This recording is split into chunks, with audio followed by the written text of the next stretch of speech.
just take a picture? Or if you want to take and write them down, you can. I don't need them right now. I'll just need them back soon.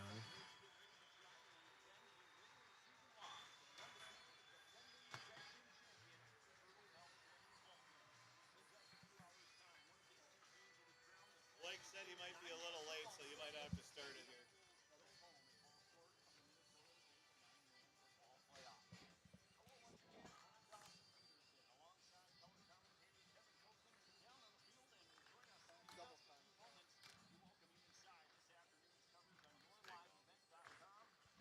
Yeah, I shouldn't need them up here.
It is Section Championship Thursday here from the Fargodome, and our first game features the Fertile-Beltrami Falcons, the runner-up in the state tournament in Class 9-man a year ago. What have they done to cap it off? Well, they've returned here to the Fargodome with a perfect 9-0 record. They are the team to beat in Section 6 here in 9-man. What a season it has been. And their opponent, a familiar foe, the Blackduck Drakes, who have had another fantastic season, going 8-2 on the year. Their only losses coming in the regular season to Fertile, and then, of course, Nevis, who was the number 2 seed. They avenged that loss to Nevis on last Saturday and punched their ticket here to the Fargodome today. Why Morrell? We got Chris Fee working the sidelines here. We got Tom Lezon up top writing the story, working on the camera here. We got a full crew. It's all hands on deck for this one. It's going to be a fun day. This is just game 1 of 3 that we are going to have on the air and on the KROX live stream here today. Following the conclusion of this one, we'll have a little bit of a break, and then, of course, we will get our second game of the day between Red Lake County and Mahnomen-Waubun. That one estimated to kick off around 5:30, and then we'll wrap up the night at 8 o'clock with the Class 3A Section 8 championship between East Grand Forks and Dilworth Glendon Felton. The teams are on the field. They're starting to warm up. We're going to dive into this matchup, break it all down for you. There's a lot to talk about, a lot to discuss. We talked with both coaches, and we had a short amount of time to do it. So we'll take a break. When we come back, we'll get into the rest of the pregame show and many, many more thoughts on this one before we kick off at 12:30 on this Thursday. We'll take a break. You're listening to the Section 6 Class 9-man section championship here on KROX. It's always growing season here at United Valley Bank. We're focused on growth for our customers and communities, success for farms and businesses, and improvement for ourselves. Partner with us, and you'll see firsthand just how much the right hometown banking team can change your perspective. Together, there's no limit to the heights we can reach. United Valley Bank, our roots make us stronger. Member FDIC, an equal housing lender. Harvest is more than the act of reaping what you've sown. It's the culmination of months of hard effort, along with a few weeks of working 24/7 to bring the crop in. At Sesvanderhof, we're continuously working to develop sugar beet varieties that thrive despite the pressures from disease and the challenges of nature, so that you can end each harvest on a high note. Because sharing the pride of success starts with sharing the passion to achieve it. Sesvanderhof. Be ready this winter with Carhartt cold weather gear from Home of Economy. Carhartt clothing is engineered to outwork the cold, so you can get more done. It's never too cold for Carhartt. Find yours at Home of Economy. Visit the power tool experts at Home of Economy and see for yourself why so many pros choose Red. From the lumberyard to the backyard, Milwaukee Tools consistently deliver increased productivity and unmatched durability. Riverview Health, exceptional people, exceptional care. Riverview Health is pleased to welcome Dr. Vanita Parikh to their team. Dr. Parikh is an experienced interventional pain management physician specializing in effective treatment options to increase functionality and comfort for daily living. For appointments, call Riverview Clinic at 218-281-9595. Dr. Parikh is seeing patients in both the Crookston and East Grand Forks clinics. Riverview Health. With the fall season right around the corner, Grove Mechanical in Crookston is ready to prepare you for winter. They suggest having your heating system serviced regularly to keep things running smoothly. A skilled technician will clean and service your heating equipment to ensure safe and efficient operation. It's never too early to get ready for the upcoming winter season. Before the cold sets in, call Grove Mechanical today, your hometown heating and cooling professionals. Give them a call, 218-281-3863, or visit their website, grovemech.com. You can make a sweet life right here in the Red River Valley with a career at American Crystal Sugar Company. Our shift schedule offers 14 days off per month, which gives you time for family, friends, the great outdoors, and everything else you enjoy about small-town living. Entry-level positions are available, and pay starts around $18 per hour. Apply today at crystalsugar.com and share in our sweet success.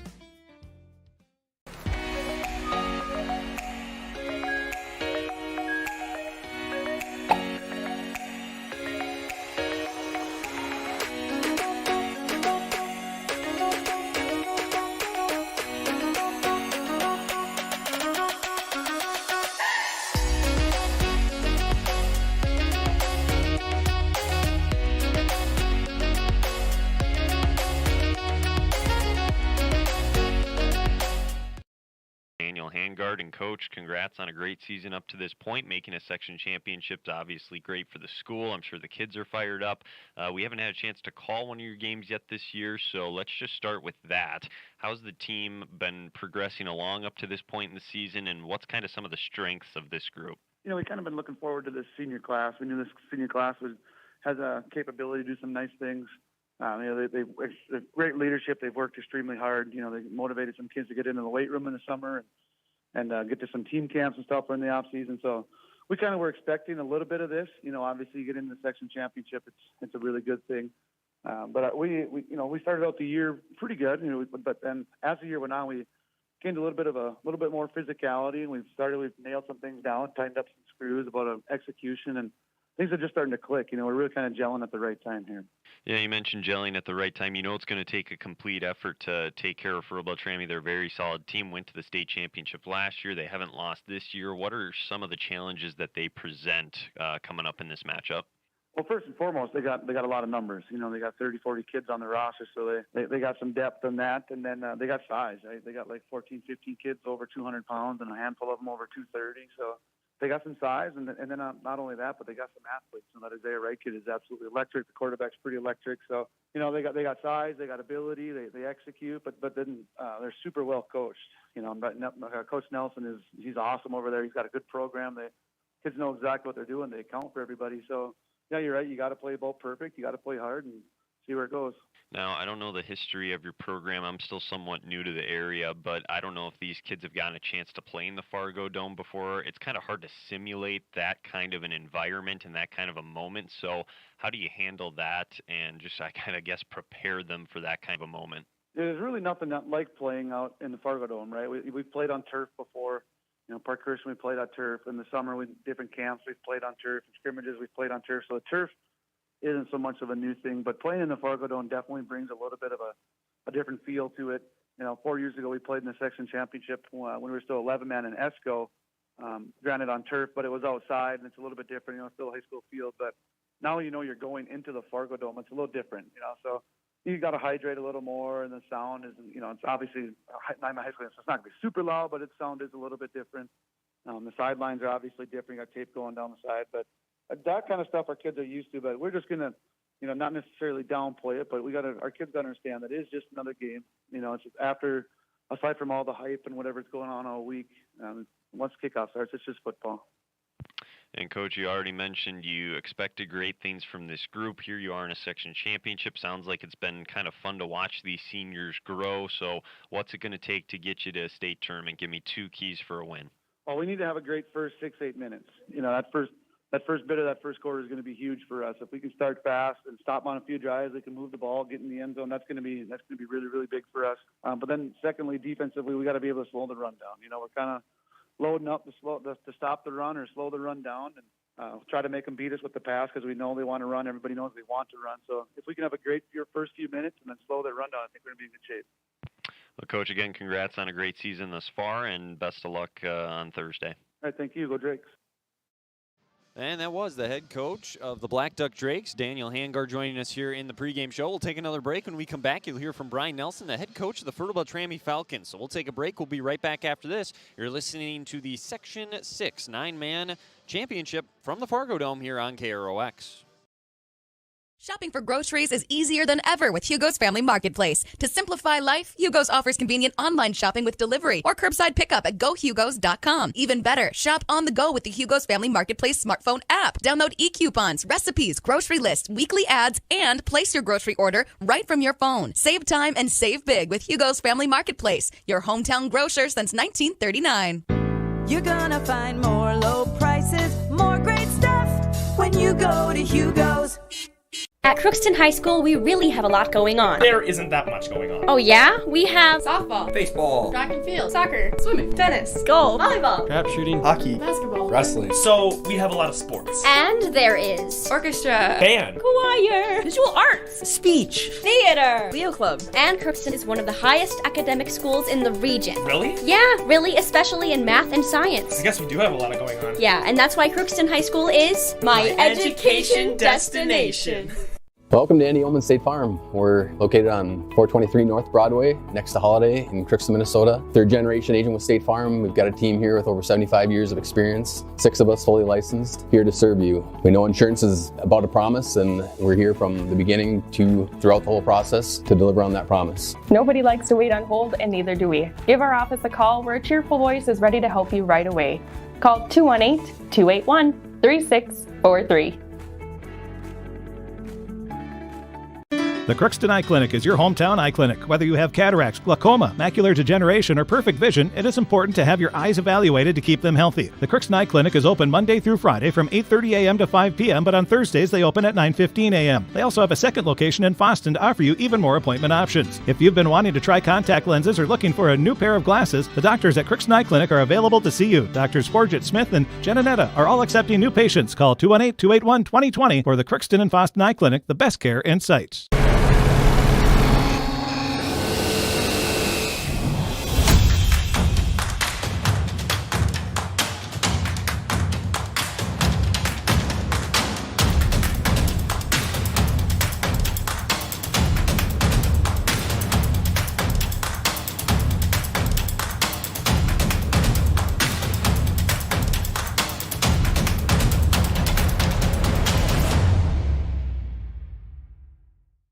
Ever wonder what your city government does for you? They provide police and fire protection, emergency and disaster preparation, building code and zoning enforcement, street repair, cleaning and snow plowing, curbside garbage and recycling collection, plus spring and fall cleanup weeks. They deliver safe drinking water and maintain a wastewater system. They care for 22 parks and provide year-round recreation activities. They give loans for economic development and housing. They do all this and much more with the help of your city employees. Beltrami head coach Brian Nelson. And coach, you're coming off a season where you went to the state tournament, you finished runner-up. This year you knew you'd be good. You had some guys coming back, you had some new guys that were going to fill some roles, and overall it seems like you kind of picked up where you left off last year. It's been another great year by the looks of it. Yeah, we've had just a tremendous year, and I give a lot of credit to our seniors. They've been just leading this team so well. We only have 3 juniors, so we're relying on freshmen and sophomores for a lot of roles, and those seniors have been just awesome with those kids, helping them out, working them in, and we replaced about 7 guys on offense and probably about 4 on defense, and shuffled some kids around here during the season, and they've just had a tremendous season, game in and game out, and very, very proud of their efforts. Going back to last year, I mean, you were somewhat balanced and you could do a lot of things, but there's no question Everett was kind of the lead guy. And this year, from what I've been able to gather, it kind of sounds like it is a more balanced attack overall. Would you agree? Yeah, a little bit. Last year we had freshman Isaiah Wright who, played a little bit more towards the end of the season and into the state playoffs. And he's kind of taken over the role or the position where Everett was last year. And he does have, 1,100 and some yards and 18 touchdowns rushing this year. But, throwing-wise, we spread it around. Like our top 3 receivers each have like 16 catches. And Caden Swemby, who had to play a little bit last year when Rylan Petrie was hurt, he's just had a great year.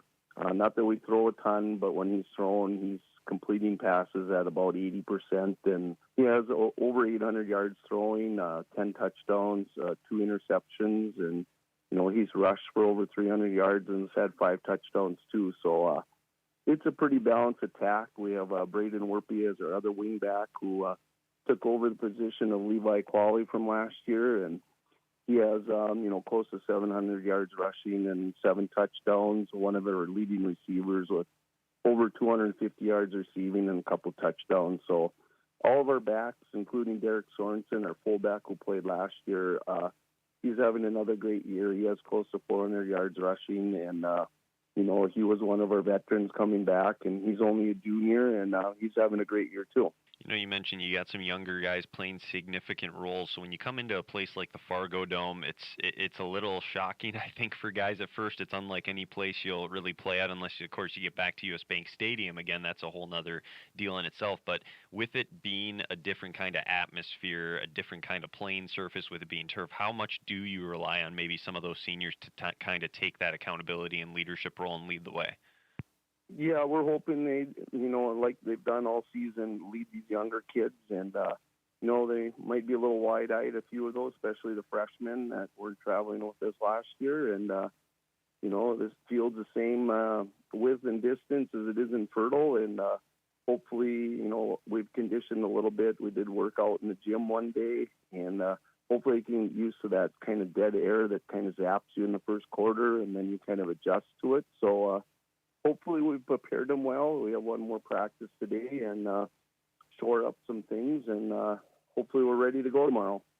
You played Blackduck in the regular season. What do you know about them as far as the kind of challenges that they're going to present? Because obviously you're going to get their best shot tomorrow. Well, of all the teams this year that we're playing, they probably return the most veteran group. Just a group of very talented seniors, starting with their quarterback, Blinsky. He's thrown for probably 1,300 yards. He's very athletic. He can take off running. They have two great running backs, Dante Frank and a Flatness.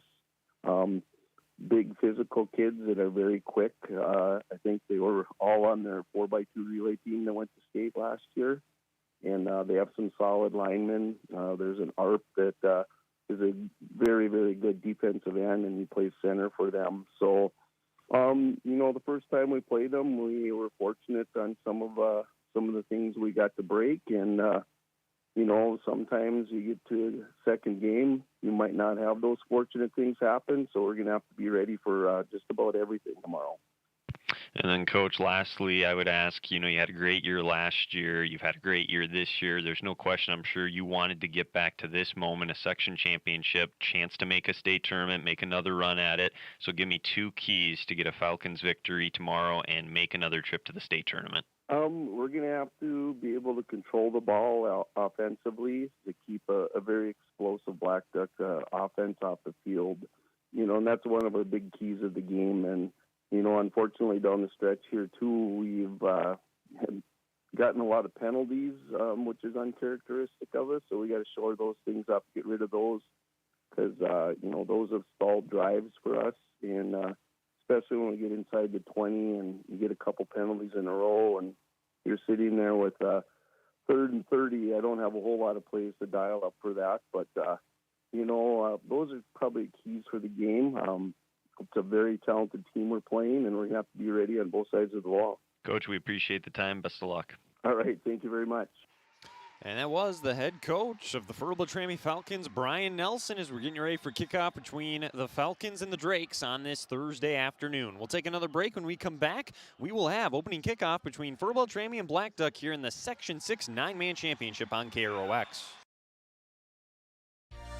For all of your automotive service needs, call Christian Brothers Ford here in Crookston.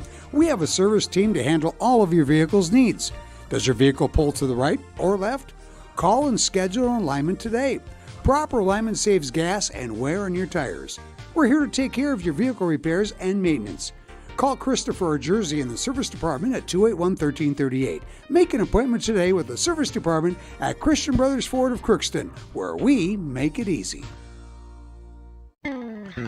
Crookston Valley Cooperative would like to thank area growers for their patronage this year and wish you all a safe and prosperous harvest. Since 1979, Crookston Valley Cooperative has been your full-service local agronomy dealer, delivering on the products and service that you've come to expect. For all your fall fertilizer needs, stop by or call Sean at 281-1178. Crookston Valley Cooperative, here to keep you growing. This is my farm. Don't come out here and tell me what I need. I need solutions that work and market options that are worth my time. Small town support that sees the bigger picture. A global network that empowers us. A co-op that's there for us every day. This is Judy Hulst, Administrator at Villa St. Vincent in the Summit Apartments. Over the years, we have seized the opportunity to make changes and improve the services we offer. Healthcare has taken on a very distinct evolution, focusing on post-acute short stay and return to home. It is our privilege to continue to serve our community with a continuum of care ranging from assisted living, memory care, post-acute short stay, and extended care. We are so grateful for the support of Crookston and the surrounding communities. In this season of reflection, please know how very proud Villa St. Vincent and the Summit Apartments are to serve our community. From early morning to the last thing before bed, light powers your day. And every time you turn on a light, it's a chance to save. Choose LED bulbs. You'll use 75% less energy, and because they last so long, you may never have to change them again. Whether it's bright light for the bathroom or a soft, warm touch in the family room, LEDs do it all. See how Otter Tail Power Company can help you save at otpco.com/LED. LED lighting, the smart way to light your life.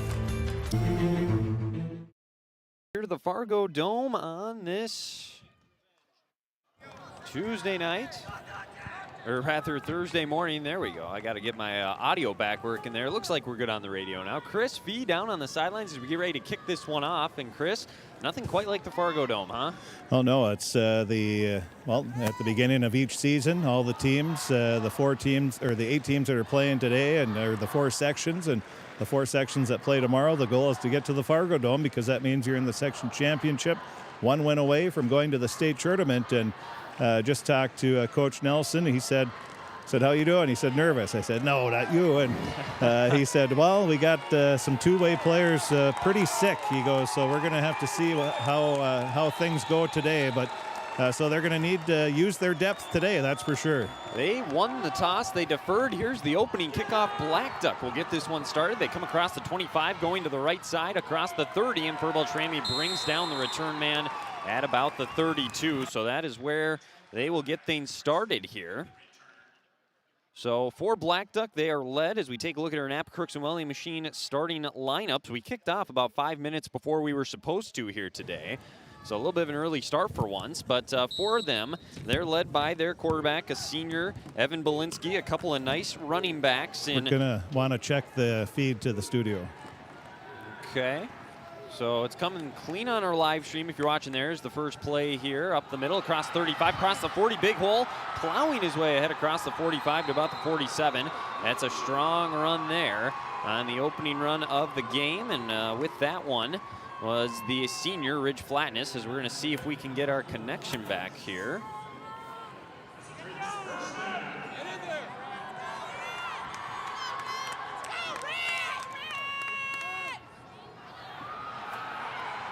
And the second play of the game, they run another first down on Flatness.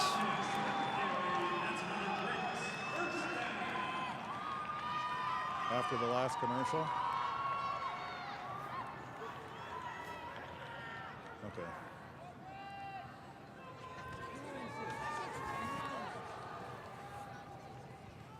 As the third play here, running to the left side, Flatness across the 40. He's got a short gain there. Something's happening here with our feed trying to get back to the studio. I have no idea what happened here. So we're working on that. If you're listening on the live stream and you got somebody listening on the radio, we were completely good all, as far as I know. The levels were coming in fine, so I have no idea what would have happened here in the last 2 minutes.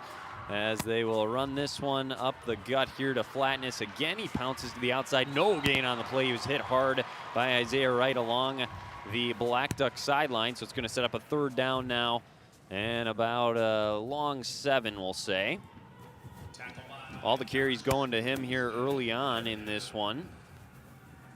So finally a third down upcoming here for this Blackduck offense.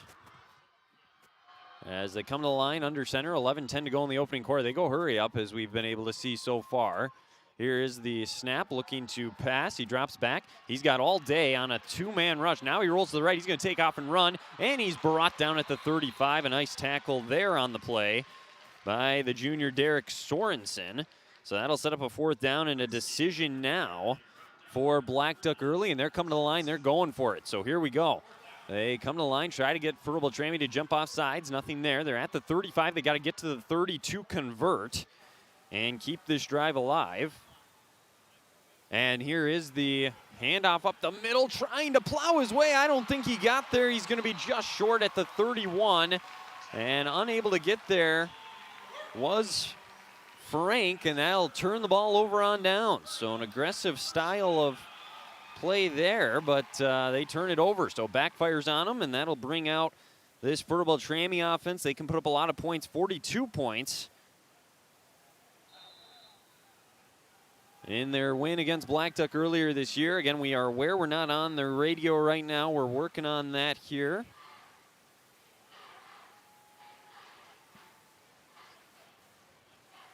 See if this gets us back. Nope, still looks like we're not back there, so we'll get back to the ads on the radio. We'll get it going on the live stream here. First play, Swenby pitches it out to the left. Running that way is Sorensen out to the 35. Pushed out of bounds just across the 35. Sorensen's got a gain of about 5 yards. As this Fertile-Beltrami offense, like we said, they don't go quite as fast as Blackduck does, or at least based on what we've been able to see in the past here. They come to the line of scrimmage here after the game, about 10:07 and counting this opening quarter. No score after the Drakes turned it over on downs. Here's the snap. He'll drop back to pass. He's got a man deep. He goes over the top for him. Oh, just off the fingertips, trying to get it there to Isaiah Wright. He had him open, just let him a little far, and that'll be third down. And he may have been gone all the way to the house. That might have been a 65-yard house call had he been able to bring that one in.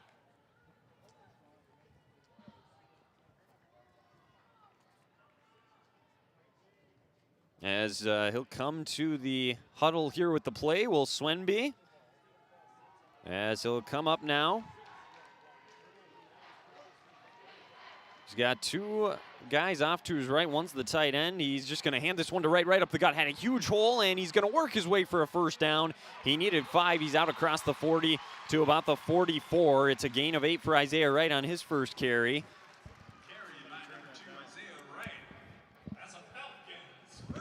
So that is a first down as Isaiah Wright with a gain of 8 on the play.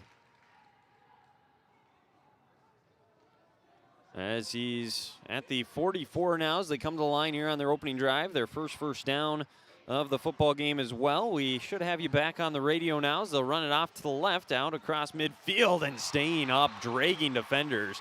That's a strong physical run there for Sorensen. He's got a gain of about 9 yards. They're going to say second down, it looks like. So it'll be second down and 1. And that was actually Braden Werpy on the run. So Werpy with a gain of 9, and now they say first down. So after talking it over, they'll give him a gain of 10 and a first down. So Fertile-Beltrami working the ball into Drake's territory here on their opening drive of the football game. And again, we should have you back here on the radio, so we apologize for that. And we're happy to be back on here at the Fargodome. Ball on the 46. They'll pitch it out to the right to Isaiah Wright. He's got speed down the right side and drags his way across the 40, thrown out of bounds near the line to gain another strong run for Isaiah Wright. Well, Wright was a big part of the team last year, very explosive offensively, especially with Everett Ballstead. And then this year, Coach Nelson thinks they're even more explosive offensively, and they've shown that with so many different weapons, that's for sure. Already 3 guys have carried the ball in this game. As Chris is mentioning, a lot of weapons. They also threw a pass that almost was a touchdown if they hauled it in. They go left side with the run this time, and another first down, the third of the drive for Fertile-Beltrami. That time on the carry, it was the junior Derek Sorensen, his second carry of the football game. He's got a gain of about 3 yards and a first down. So 2 carries for Sorensen for 8 yards. Werpy's got a carry for 10. Isaiah Wright, 2 carries for 17 yards on this 6-play drive so far. That's picked up 3 first downs. They moved it down to the 32 of Black Ducks. After turning them over on downs, they're trying to make a statement early. They run a little sweep inside, and the Drakes were all over that one. As into the backfield first to wrap them up was Dante Frank. And on the short gain there, maybe of a yard for Werpy, it'll set up a second down and 9.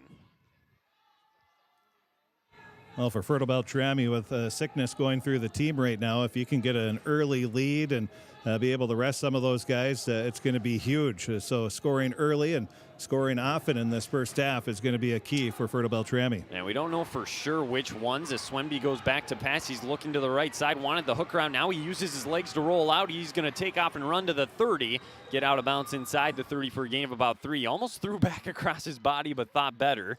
And did pick up a few yards on the run, so it'll set up a third down and about 7. I was going to say we don't know for sure which ones are sick, but all the main guys are still playing. So even if they aren't feeling well, they are out there playing for the moment. So we'll see if that can continue. And like Chris said, maybe they can build a lead here and find a way to put Blackduck in an early hole. So it's going to be 3rd and 7 from the 29-yard line. They got to get to the 22 to convert. Fertile-Beltrami in their red jerseys, red pants, red helmets, going right to left. It's going to be a draw play to right. Another big hole. He's inside the 25, 20, down the left side to the pylon, 10 steps out of bounds at about the 5-yard line. It's a gain of 24 for Isaiah Wright, and it'll be 1st and goal for Fertile-Beltrami.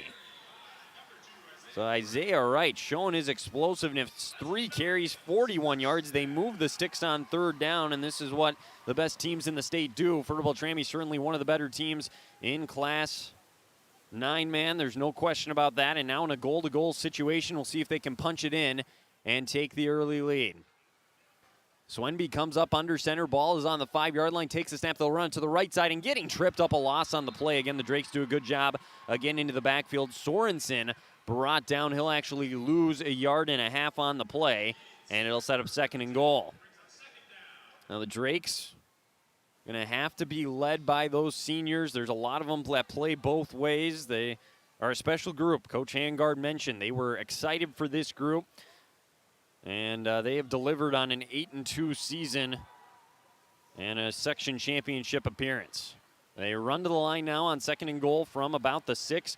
And they'll pitch it out to the left this time. Warpy's inside the 5, but he is gunned down short at about the 2-yard line. It's going to set up a 3rd down and goal now, upcoming here for the Falcons. Chris, I don't know if you can adjust your mic a little bit, or I don't know what the deal is. We're getting a lot of static down there on that end, so we'll try to work that out. But it's going to be 3rd and goal from the 2 after the 4-yard gain there for Braden Warpy. And they'll come to the line again on this goal-to-goal situation. Swenby takes the snap, pitches out to the right to Isaiah Wright. He tries to get the pylon. He is hammered down at the 2-yard line, and the Drakes holding strong, force a 4th down and goal. Well, he had an opening, then all of a sudden one of the Blackduck linebackers came and closed that gap quickly and laid a big hit. Even the Fertile-Beltrami fans were like, ooh, that was a big hit. So they are keeping the offense on the field. They've gone all the way down. It's 4th and goal from the 2. Trying to make a statement early in this game. We'll see if the Blackduck defense can make a hold.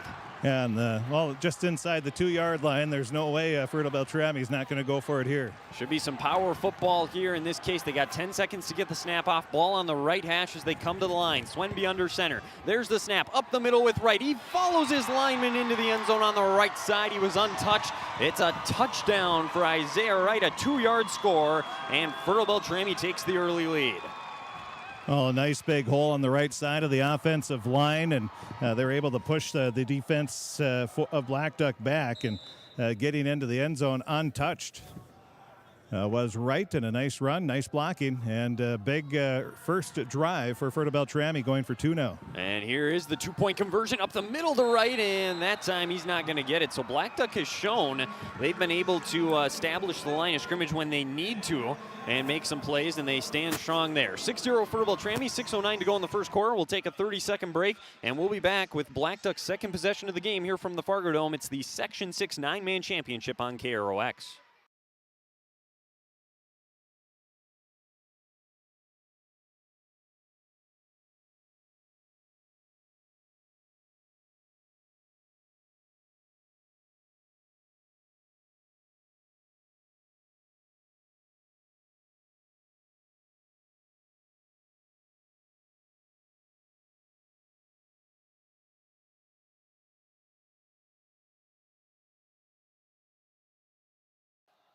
Well, looking me back to the Fargodome, that's a 13-play drive for Fertile-Beltrami. They go down the field after turning over the Drakes on down, 69 yards. It's an Isaiah Wright 2-yard score on a 4th down play, and with 6:09 to go in the first, Fertile-Beltrami does establish an early lead here today.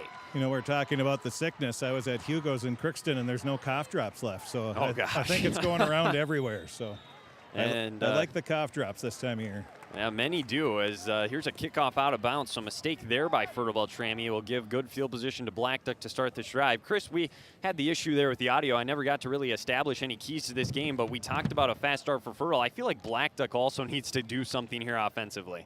Well, for sure, especially when Fertile-Beltrami beat him pretty handily the first meeting. The first thing you want to do is try to establish your run game and see if you can go from there. They had a nice drive going, but Fertile-Beltrami, as they always do, they bent there but did not break and shut him down. And so Blackduck, they got to get something going just to get that confidence going. Second drive of the game, shotgun. Belinsky hands it off to the right side. They cut back across the 35, cross the 40, and spinning his way out to the 41 is where they're going to mark him down. A strong run there for Flatness. 5 carries for the senior, 36 yards in this game. By far their best source of offense so far. Well, there's no doubt Blackduck, they have some good team speed, and when you have team speed, that shows up even more here on this artificial turf. Well, they like to go quick. They're no huddle again. One receiver out to the left. Here is the shotgun snap. They're going to run a QB draw out to the right side and tracking him down from the backside and wrapping him up for a loss on the play. That was Bolstad, Tucker Bolstad. What closing speed, and it's going to be 3rd down and about 5. And on the flip side, Fertile-Beltrami has tremendous team speed, and they showed it there. Yeah, so now on 3rd and 5, we'll see if we see Belinsky throw his first pass of the game. He's got 2 receivers, 1 left, 1 right. We got 6 in the box for the Falcons. Here's the snap, looks to the left, fires a little hook route. Great timing, it's caught for the 1st down. There was nothing Fertile-Beltrami could do on that one. They timed it up perfectly. That's a pitch and catch for 6 yards and a 1st down. Perfect execution. The wide receiver goes a yard past the 1st down marker, hits the brakes, turns around, pass right on the money, 1st down. Perfect execution there by Blackduck. That's their leading receiver, the sophomore Brennan Cordum, with the grabs. 1st and 10 now from the 46. They'll hand it off, and running to the left side, Frank keeps his feet moving and gets out near midfield. Boy, he did not want to go down there, and Dante Frank on just his 2nd carry turns nothing into something. Well, the Falcons ran into a little trying to tackle high problem there, and give credit to Frank. He just kept those legs pumping and ended up, instead of getting no yards, he got about 3. And now 2nd down and 7 just on their side of the field to 49. Man in motion. There's the snap, looking to fire it out. Another little quick pitch and catch. A nice little hook route, this time on the receiving end. That was number 24 grabbing that one. And that is Ridge Flatness, and it's going to set up a 3rd down and about 1. So Fertile-Beltrami did keep him short of the line to gain, and now a 3rd down. Oh, now they're going to move him. Boy, I don't know about that spot, but 1st down, I guess. Ethan Finseth was the one on the tackle. Again, he had decent coverage, but these short routes, they're turning into a couple 1st downs. And we have a stoppage here. I don't know if there's maybe an issue with the clock. Play clock, yeah. So, because initially it wasn't ruled a 1st down, so maybe they didn't stop it and they were supposed to, and then it was down to 20. I don't know, but they're going to get that fixed. And for most of these people operating the scoreboard and the play clock, they're not used to it. It's the high seed, the home team, that is running it, and I would say most of the 9-man teams especially don't have the play clock. So you usually see that in some of these games where the play clock gets going a little ahead. But at some point, I'm assuming, sort of like shot clocks in basketball that are coming now, I think we'll see play clocks everywhere. Well, the other thing is both these teams, I mean, Fertile not as much, they're both moving really quick right now. The no huddle, and that can sometimes make it a challenge as well. And the official's still talking about something here as they try to sort it all out. It'll be a 1st down from Fertile-Beltrami's 44-yard line when we do get back and going. And now the official's actually running off the field down here in front of the Fertile-Beltrami side of the field. There's 3 gray phones, and he's using the black phone, so I don't know what that means. Probably not At least good. It's not the red phone. Yeah, no, there you go. And now he's quickly back over. So I think we're good. I think they wanted to reset maybe the play clock. Because on the 1st down, it should stop for a few seconds while they set up the chains. Again, they marked him short, but then they gave him the 1st down. So 1st and 10, here we go. They come to the line. Belinsky in the shotgun once again. Clock rolls, 4:43 and counting here in this opening quarter. 6-0 Fertile-Beltrami. Another QB draw to left, 45, out to the 40, getting into space, running a man over down to the 35. A physical end of that run for Belinsky, and he got about 9.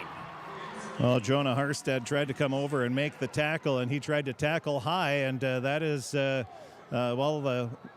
reason number 1 why you don't try to tackle high. He just lowered the shoulder, ran him over, and so the Falcons going to have to start tackling a little lower. I've already seen it a couple times, like you mentioned, and now the playbook open on 2nd and short, firing a little flat route here. It's caught by Frank, and he's got a 1st down. Sorensen was the first man there to make the tackle. And he needed about 2, and he got 2. Yeah, Sorensen and, again, Finseth were in on the tackle, but give Sorensen credit. He was on top of that, but with these short passes again, Blackduck, even though there's good coverage, they're just getting the short passes and getting good chunks of yardage. And 3 for 3, 15 yards so far through the air is Belinsky. Again, they hurry up on the right hash, 1st down and 10 up the middle, and that time coming around the end and wrapping him up for no game. I believe that was Bolstad again. A lot of quick speed off that edge. Yeah, Wesley Ramberg was in on the tackle along with Tucker Bolstead. A good team tackle there by Fertile-Beltrami, and they really plugged the hole nicely. They are only going with a 3-man front, and we're still able to do that, but part of that was because coming up to plug the gap was Finseth. In football where it's not 9-man, you see teams do some 3-man front. Not very often in 9-man, though, so just 3 guys up front, but they are holding their own so far. And for once, they're going to let the clock run a little bit here. Will Blackduck 10 seconds to get this play off as they come to the line.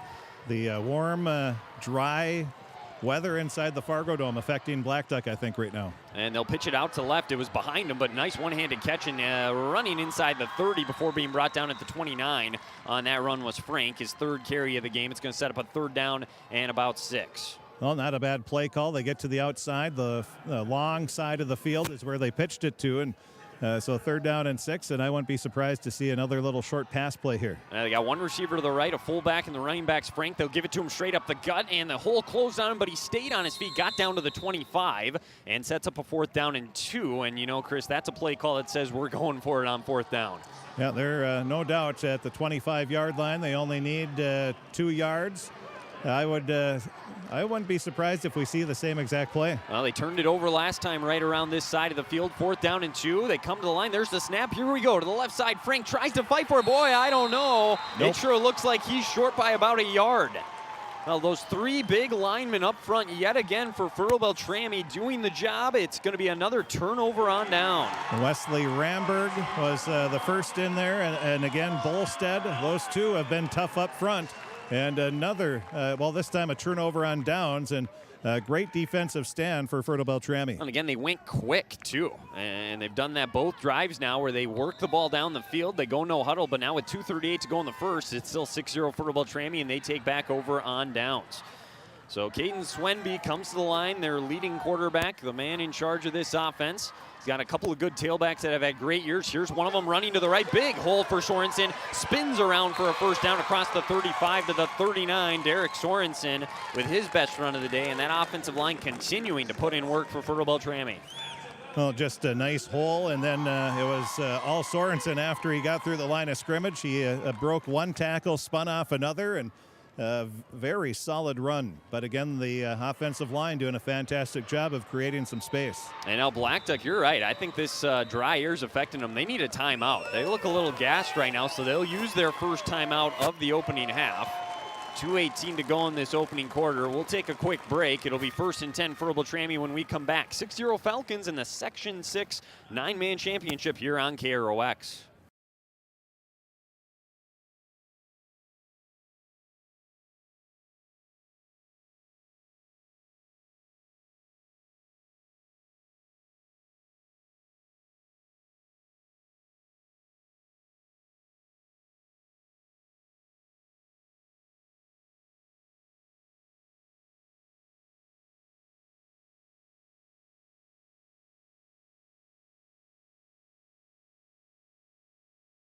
And we welcome you back here to the Fargodome. 6-0 Fertile-Beltrami. It was an Isaiah Wright 2-yard touchdown with 6:09 to go in this opening quarter. That gave the Falcons their early 6-0 lead. Now a 1st and 10 at their own 39 coming off of the Blackduck timeout. Now the balance of Fertile-Beltrami, I mean, Wright's got 1,100 yards on the year. Sorensen 700 yards. Swenby has thrown for 800 yards on the year. They're very balanced. They'll pitch it out to the right here. Isaiah Wright got the edge, broke a couple tackles, and got a couple of yards out of it. But have not really, outside of the one big run he had, been able to see him in space yet. But you can tell how agile he is. Yeah, trying to get to the outside. Blackduck, their defense showed great pursuit on that play. And Blackduck, they have some speed. There's no doubt about that. So trying to get to the outside might be a little tougher than going up the middle for Fertile-Beltrami. And early on, you can sense how important a stop here would be for Blackduck. So you see why they used the timeout to get themselves gathered defensively. The 2nd down and about a long 7, 1:42 to go. Shotgun, second pass attempt of the day for Swenby. He's under pressure, evades the sack out to the left. Now he gets even further outside, back to the 40, and reaches the ball across to the 45 as he's pushed out of bounds. And again, Swenby, nice athleticism to turn that into a gain of about 3. Up to the 45-yard line is where they're going to mark it. He was looking and did break, a hand tackle is what I call it. He's trying to grab the jersey of Swenby, but he was able to break free and looked up. He didn't see any opening as far as a receiver, so he just tucked it in and ran out of bounds. So not a bad play. Turned something when it looked like it was going to be nothing. So now 3rd down and 4. They got to get to their 49 to convert. Ball on the left hash. Here's the snap. They run a little sweep inside. This is going to be a nice little first down. As a boy, I tell you what, I thought for sure he had it if he would have cut it up. He cut to the outside. He's right where he needed to get still, so I think they'll give Wright the benefit of the doubt. They mark it here, and they're looking. It's going to be close. I thought he would have had it for sure. And 4th down. Wow, they're going to say 4th down. So he could have cut that up and had it, but instead he tried to get to the outside, and it cost him a couple of extra yards there. So it looks like they're going to go for this, being it's literally 4th and inches. Quarterback sneak, you would think, would get this as we're now under a minute to go in this opening quarter. Swenby has shown he's strong and can run. He comes to the line, under center, takes the snap. There's the QB sneak, and he'll have the first down out to the 50. Nicely done by the quarterback, Caden Swenby. Just shy of the 50-yard line. He was wrapped up from behind, but he is able to reach that ball out and across the to get that first down for sure. So they'll keep the drive moving, keep that defense for Blackduck out there on the field. It's been a great opening quarter if you're Fertile-Beltrami. I don't know what more you could ask for. You scored the only time you touched the ball. You've stopped Blackduck both times, and now they're moving it again here. And Blackduck, you wanted a quick start, but they put themselves in a hole here now against a very good Fertile-Beltrami team. From the 50, here's the snap. They'll pitch it out to the left, and running and spinning his way down to the 46. Another solid run there for Braden Warpy. And the longer you can continue to balance this act with these backs, they're just going to continue to get stronger and wear down that defense. Well, I like what I see from the ball carriers for Fertile-Beltrami. They're covering the ball with both hands. I'm sure they've had strict instructions to make sure they don't turn the ball over, and that's going to be the last play of the first quarter. Yeah, they're okay letting this wind down. What a quarter it was for Fertile-Beltrami. They lead it 6-0 after 1 from the Fargodome. They'll have a 2nd and 7 when we come back. You're listening to the Section 6 9-man championship between Fertile-Beltrami and Blackduck here on KROX. All of us love sports, but not all sports are created equal. College sports have big budgets, dedicated alumni networks, and corporate sponsorships. Professional sports have even deeper pockets, millionaire owners, lucrative TV and radio deals, and merchandise sales. High school sports have you. Everyone agrees high school sports give us plenty of reasons to cheer. And now's a great time for us to give back. Supporting your hometown high school won't cost you much, but it will go a long way to ensuring the games we love the most are here to stay. Minnesota high school sports. They're good for our kids, good for our community, and best of all, they're good for you. This message presented by the Minnesota State High School League and the Minnesota Interscholastic Activities Administrators Association. And we welcome you back to the Fargodome on this Thursday afternoon, 6-0 Fertile-Beltrami, in our first of 3 games here today to decide which teams are going to the state tournament next week.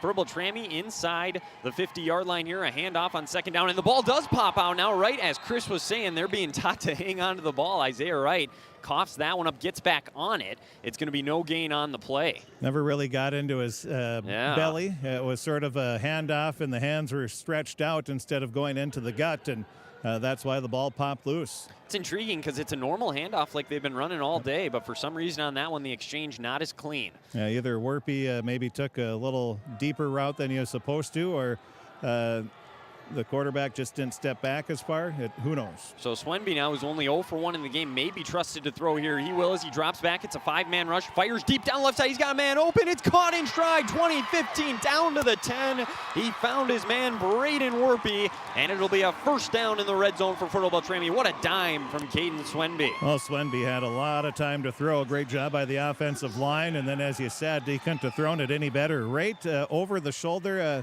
bringing it in was Warpy, and guided it in and got some yards after the catch as well. Perfect play. 36-yard gain to Braden Warpy. Swenby now 1 for 2. What a pass. We saw him warming up here before they took the field, and I'm not going to lie, Swenby looked good in warm-ups on those kinds of throws. A little corner route there. And now on 1st and goal from the 10. Here's the snap. They'll pitch it out to the right. Right trying to get the edge. Got a block. 10. He's to the 5. Spun out just shy of the 5 at the 6-yard line. Nice job in pursuit there by Blackduck. That was, again, number 24, Ridge Flatness with the tackle. And give credit to Derek Sorensen. He was the leading block there on that play and was able to push his guy off to the side, and that allowed for the big gain. So Fertile-Beltrami now 2nd and goal from the 6, up 6-0. We got 10:56 to go in the second quarter. Both teams already have ran 16 or more plays in this game. And we'll see, I guess, with Fertile-Beltrami's depth, you would think they'll have better. We're going to have a timeout we're here. going to have a timeout as they did not have the right personnel on the field. Looks like they only got 8 guys, actually. No, they got 9. They got 9. 6, 8, 9. I think when they got up to the line, I don't know if they got the play call clearly. Yeah, I don't know if anybody even actually came over to the sideline now that I think about it. So they take a timeout here. 2nd and goal from the 6, 6-0 Fertile-Beltrami in front. Both teams will have 2 timeouts remaining now here in the remainder of the first half. And we don't know Fertile-Beltrami's kicking situation, but you would assume 4th down territory again here. So if you're Blackduck, Chris, you know how important a stop. It could change things quickly. I know they're down right now. It has not been the start they wanted, but they're still well within this game. Yeah, it's, I think in playoff football, you get inside you get close to the 5-yard line, you're going for it no matter what. Unless you need a field goal to win or something like that. Yeah, especially in the first half like this. As Swemby's under center, they'll run a little stretch play to the left. Oh, upended as he somersaults over inside the 5 to the 4 was Derek Sorensen, his 5th carry of the game, and now it'll be 3rd and goal from the 4-yard line. Bryce Frenzel, the junior, with a nice tackle there. Yeah, did a nice job. Kind of flipped him up on his back. So it'll be 3rd and goal right in between the hash marks as they march down on the right side of your radio dial, as you can see on our live stream as well. We are live streaming this. If you're listening on the air and want to watch, go to KROXAM.com. You can find it there. Weird formation here. Man in motion is right. It's going to be Swemby. A little option play out to the right. Flag down to the 10. Right's going to be tracked down for a loss on the play. And I don't know. They might have had an illegal formation or some movement anyways. Yeah, they're calling it an illegal shift. So we'll see if they accept this or put them in 4th down and goal. I would push them back. It'd be from about the 7. Otherwise, it'd be 3rd and goal from about the 10. And they're going to say it's declined, I guess. So they're going to take the 4th down and goal. But Fertile-Beltrami's offense right now, like you said, Chris, staying out there. Not a huge surprise here at this end of the field.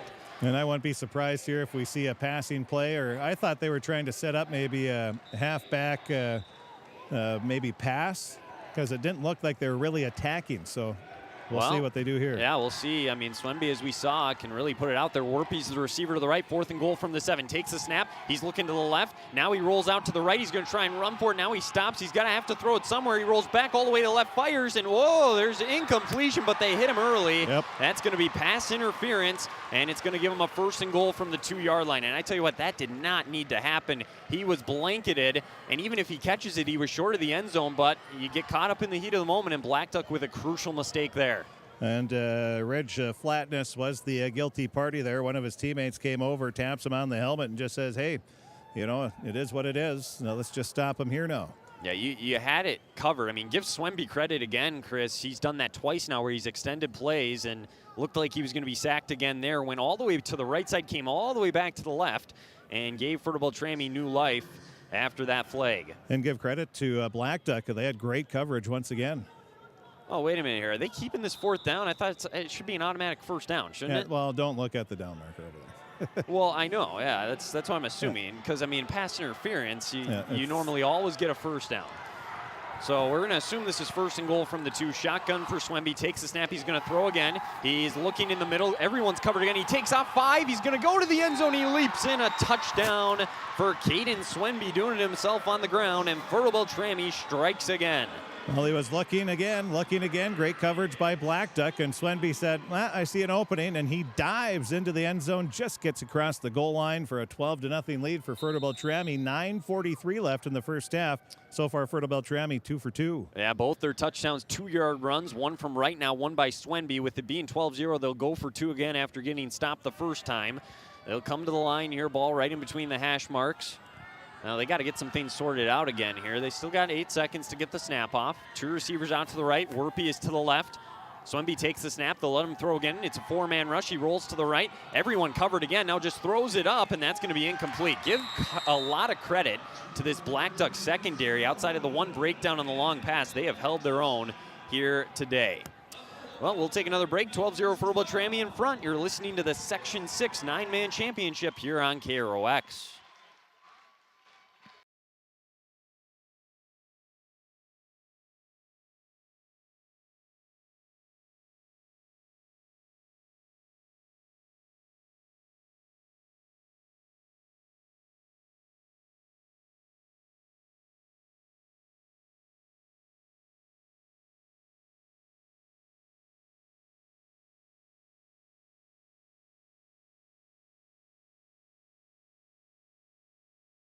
Back here to the Fargodome, 12-0 Fertile-Beltrami, the top seed, one of the top-ranked teams in all of Class 9-man here in the state of Minnesota in front.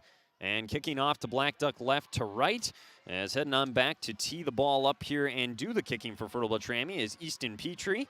So Petrie puts the tee down, has it at the 40. Blackduck 0 for 2 on their first 2 possessions here, getting turned over on downs both times. They've proven they can move the ball, but you get the sense they really need a score here to try and get the momentum back in their favor. In Fertile-Beltrami, in a lot of their games this year, the first quarter's been pretty close, and then all of a sudden they just wear teams down and then just take off from there. That's the depth Coach Hangard was talking about. This one taken here by the main back at the 30-40, and another nice return, so they're going to get good field position again. Finally drugged down at the 45. Dante Frank, the senior, with a 15-yard return after the short kick. Now the short kick, and then Frank did exactly what he should. He caught it and then just took off running and was able to get some pretty good field position to start this drive. They've ran 16 plays in their first 2 drives. They have 5 first downs and have marched the ball very well down the field. They have over 75 yards of total offense, but they have nothing to show for it yet. They're now going right to left across your radio dial. Belinsky, the senior quarterback, in the pistol formation. He's got 1 running back behind him, 2 receivers out to the right. Fertile-Beltrami with that 3-man front. They're going to rush 3. It's a little pump fake on a pass. Now throws over the middle off the hands of Frank, incomplete. And that'll set up 2nd down and 10. Well, again, Blackduck had plenty of time for that pass, but again, good coverage this time by Fertile-Beltrami, as they've been covering the receivers very well. That's the first incompletion for Belinsky's 3 for 4, 15 yards. Also going back to the flag on the pass interference. That's the first penalty of the game for either of these teams, so it's been a very clean game here so far today. Here's the 2nd down and 10 play again. Belinsky's going to throw pressure from the right side, steps up, and now he's going to go down. A loss of 5. It's a sack on the play. Tucker Bolstead again. He's been everywhere off that left edge, and he does it once more. It'll be 3rd and 15. Oh, I give him a lot of credit. He is playing fantastic in this opening half. Well, that's a big play there, because now you make it 3rd and long, and they're going to have to look to pass on this play. Well, the run had kind of been working. I'm surprised they went away from it here on this drive. And now on a 3rd and 15, they got to get all the way to Fertile-Beltrami's 45 to convert. You basically have to pass here. Belinsky, well, and now motion is trying to get a head start was, I believe, Leo Kingbird over on the right side, and they'll back him up 5 more. Well, they're going the wrong way. Right way if you're a Fertile-Beltrami fan, which I would assume most people listening and watching are, but it's so it's, I think you're starting to see that getting wore down. Wow, and that's a bad sign if you're Blackduck, because we got a long ways to go yet. We're still only in quarter 2. 8:50 to go. Here's the 3rd and 20 play. I wonder what they call on 3rd and 20. Here's the snap. Belinsky is going to throw. They're going to try and set up the screen. Fertile-Beltrami read it. Now he throws in the flat. It's caught. 40, getting out to the 45, 50, 45. I tell you what, it looks like Frank has a 1st down. And boy, I tell you what, there could have been a block in the back on the play. Should have been. And it was not called. And you think, oh, it's not a big deal at the time, but it turns into a gain of 22 and a 1st down. The officials missed one there.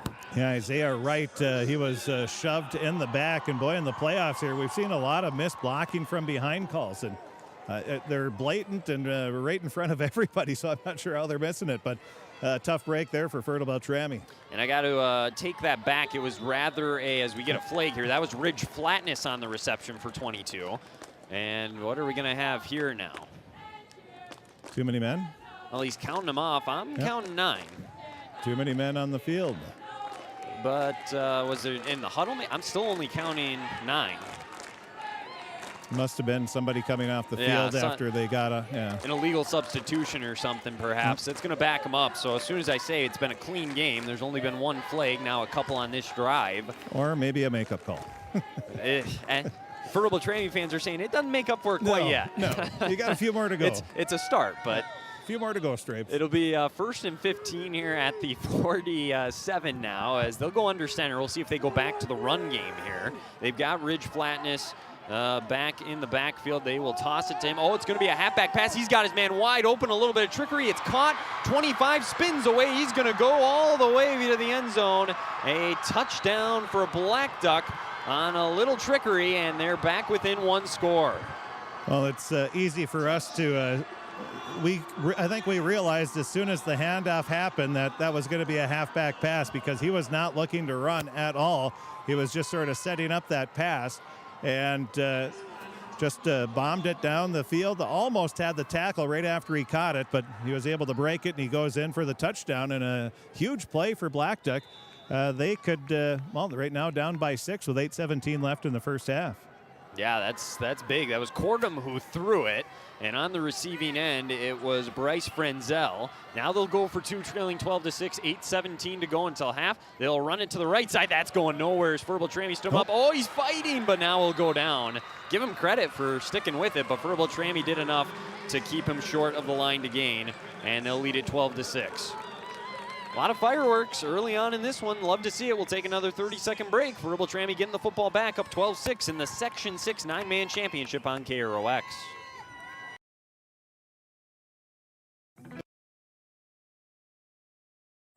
You're watching Crookston Pirate Activities on the KROX live stream. It's brought to you in part by Riverview Health, American Crystal Sugar Company, CHS Egg Services, Christian Brothers Ford, Bremer Bank, Grove Mechanical, Crookston Eye Clinic and Foston Eye Clinic, Crookston Valley Co-op, Hugo's Family Marketplace, United Valley Bank, the Benedictine Living Community, Villa St. Vincent, Ottertail Power Company, Crookston School District, Cess Vanderhoff, Andy Omen State Farm, the City of Crookston, and Tri-Valley Head Start, all bringing you Crookston Pirate Activities on the KROX live stream.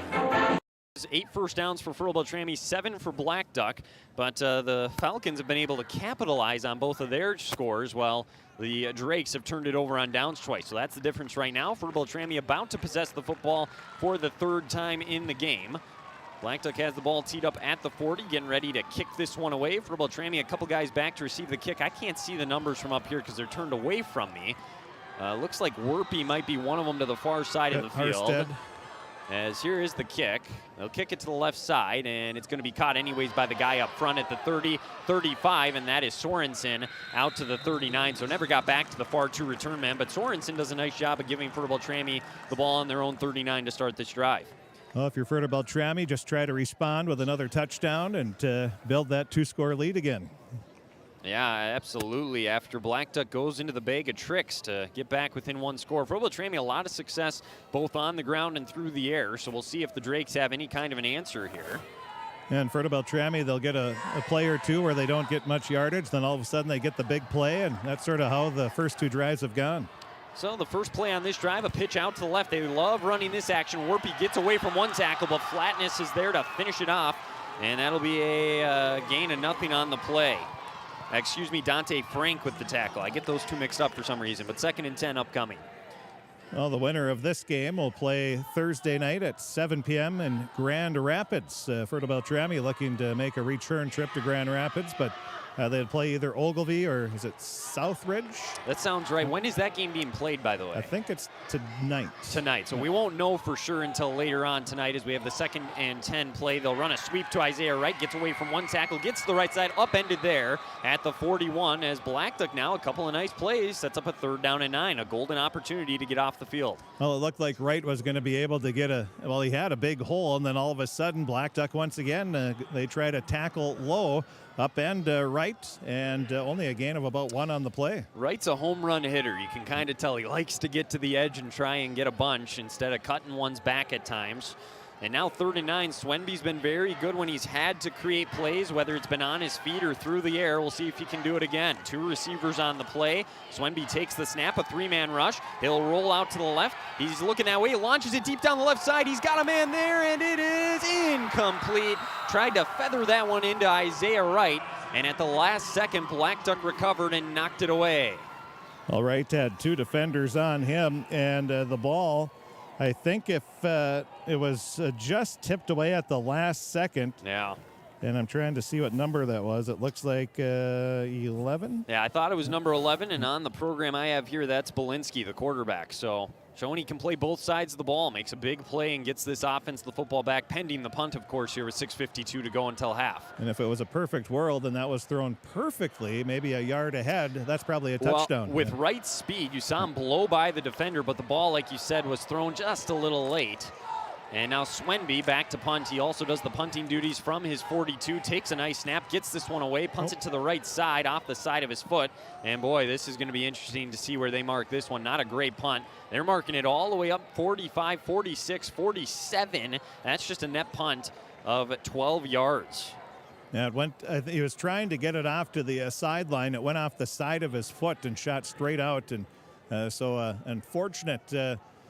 I don't want to say mistake, but just miscue there. That happens from time to time. So now great field position again for Blackduck. Both these teams have had great field position, and all of a sudden, Fertile-Beltrami up 12-0 looked like they were on their way. Blackduck responding. They could take the lead with a scoring drive here. And they'll look to throw. Belinsky fires one out into the flats to the right. Caught. No, it's dropped. He threw it over the top of Sorensen, who leaped up and just couldn't tip it. And Ridge Flatness was there, but just flat out dropped it.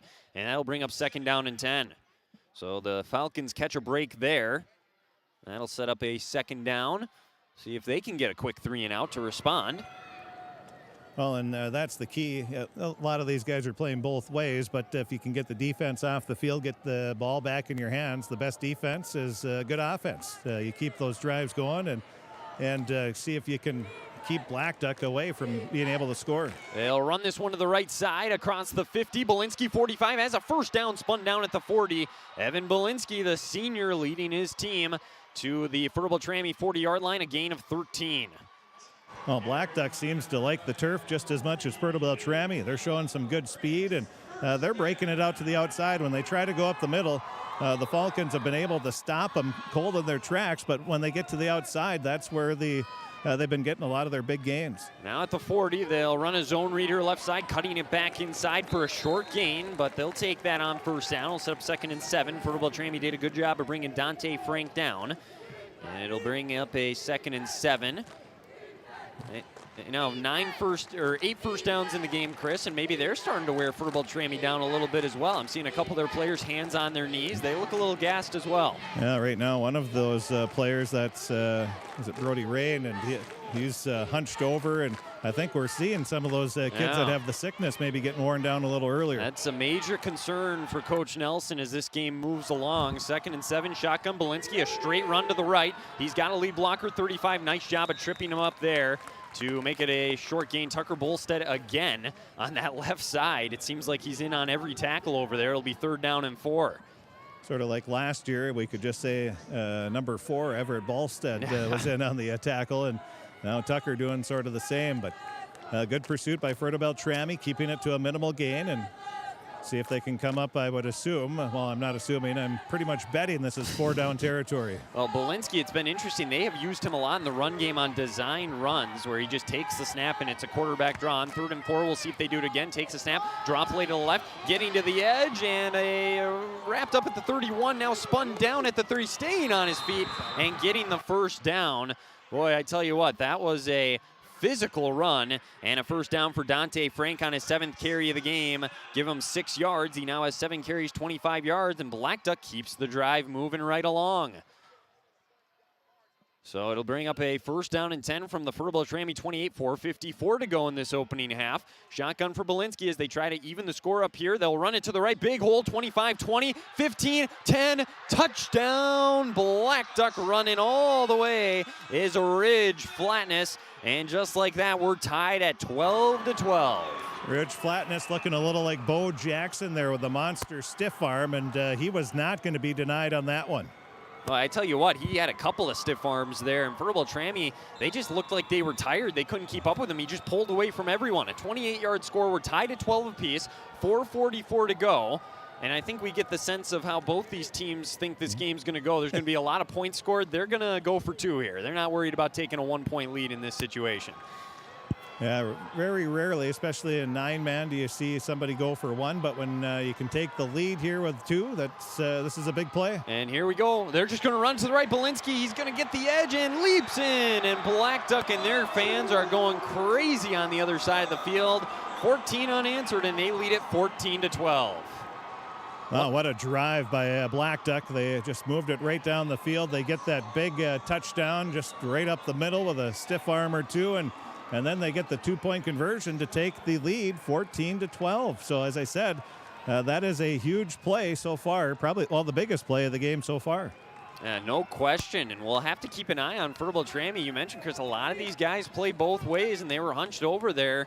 They need to put something together here before half. And you have sickness going through, like we said, it's going through a lot of the school districts right now, and it's just that time of year, and they're going to have to fight through it. But it's a lot harder. If we were outside, it'd probably be a little easier because you're a little cooler, but when you're inside with the dry air, that makes it even tougher. No breeze either. Yep. 70 degrees. I mean, this is the warmest game they've probably played all year, arguably, as Kingbird has the ball teed up. Fertile-Beltrami, they've done a good job of getting good field position on these kickoffs. We'll see if they can do it again here and put a drive together. Here we go. Kingbird will kick it over to the left side. Oh, that one's that went over the top of the Fertile-Beltrami bench. I mean, holy cow! I'm not sure what he was going for there. We had Gage Henriksen.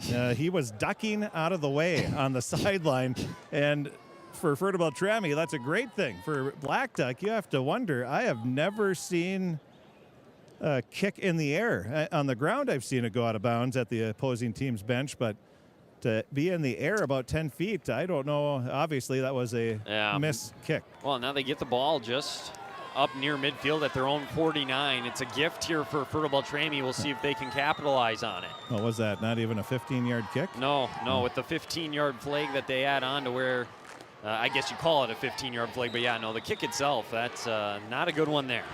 Swenby will come up under center. We'll see what they want to do here in the final 4:44. They'll run it up the middle, and Werpy is spun down there after a gain of 2, straight up the gut. So it'll bring up a 2nd down and 8 on the play. As Werpy, for him, that is his 6th carry of the football game. He's got 21 yards on the ground. Their leading rusher is Isaiah Wright. He's got 11 carries for 51 yards. They have 8 first downs as a team in this game. And on 2nd and 8, they'll come to the line of scrimmage, 4:19 to go. They have both timeouts, plenty of time here to put a drive together. 2 guys in the backfield. Swenby takes the snap. They'll run a little inside draw to Isaiah Wright. Plows ahead, 45. They got a good push. He's dragged down at the 44. It's going to set up a 3rd and 3 after the gain of 5. So that time, Fertile-Beltrami showed what they can do on the line of scrimmage. You get the sense it's going to have to start up there with those guys. They were creating holes early in this game for some of their backs. The last 2 drives, maybe not quite as much. The 3rd down and 3. They got to get to the 41 of the Drakes to convert. They'll come to the line, ball near the left hash of the field. Swenby will come under center. He's got 2 tailbacks, Werpy one of them, and they're going to play fake. He's looking to throw. He's looking over the middle. Nobody there. Now fires off his foot. He's got a man. The throw was a little late, but it's hauled in by Isaiah Wright inside the 20 down to the 19, and Wright just flat out ran away from Belinsky on the play and used his speed to bring that one in. We'll have a pretty sweet picture a little later on our website of him making the grab in the air as he's hit, and then had the wherewithal to get both feet down before he was knocked out of bounds. What a great catch and a great throw. Great throw by Swenby, his 2nd completion of the game. Red zone opportunity now for Fertile-Beltrami. 3:34 to go, ball in the 19. They trail this one 14-12. They'll pitch it out to the left to Werpy. He cuts it back, 15. Follows his blockers into the end zone all the way. Braden Werpy, and lightning strikes in a bottle. Fertile-Beltrami takes the lead back. And folks, that's how you answer.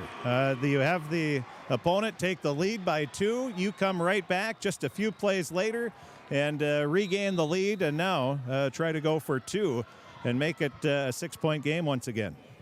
Wow, what a drive by Fertile-Beltrami. They go just 4 plays down the field, 51 yards. Remember, Blackduck had him in a 3rd down there after that long completion, though. Fertile-Beltrami is able to punch it in on the next play. And this is why the Falcons are undefeated this year. They just can strike so quick. Here's the snap. He's looking to throw. He's going to roll to his right. He could run this in if he wants, and now he'll go to the corner, and he gets there. Nice job again by Caden Swenby, and we got ourselves a 20-14 Fertile-Beltrami lead. 3:28 to go. We'll take a break. We'll see if Blackduck can answer back. You're listening to the Section 6 9-man championship from the Fargodome on KROX.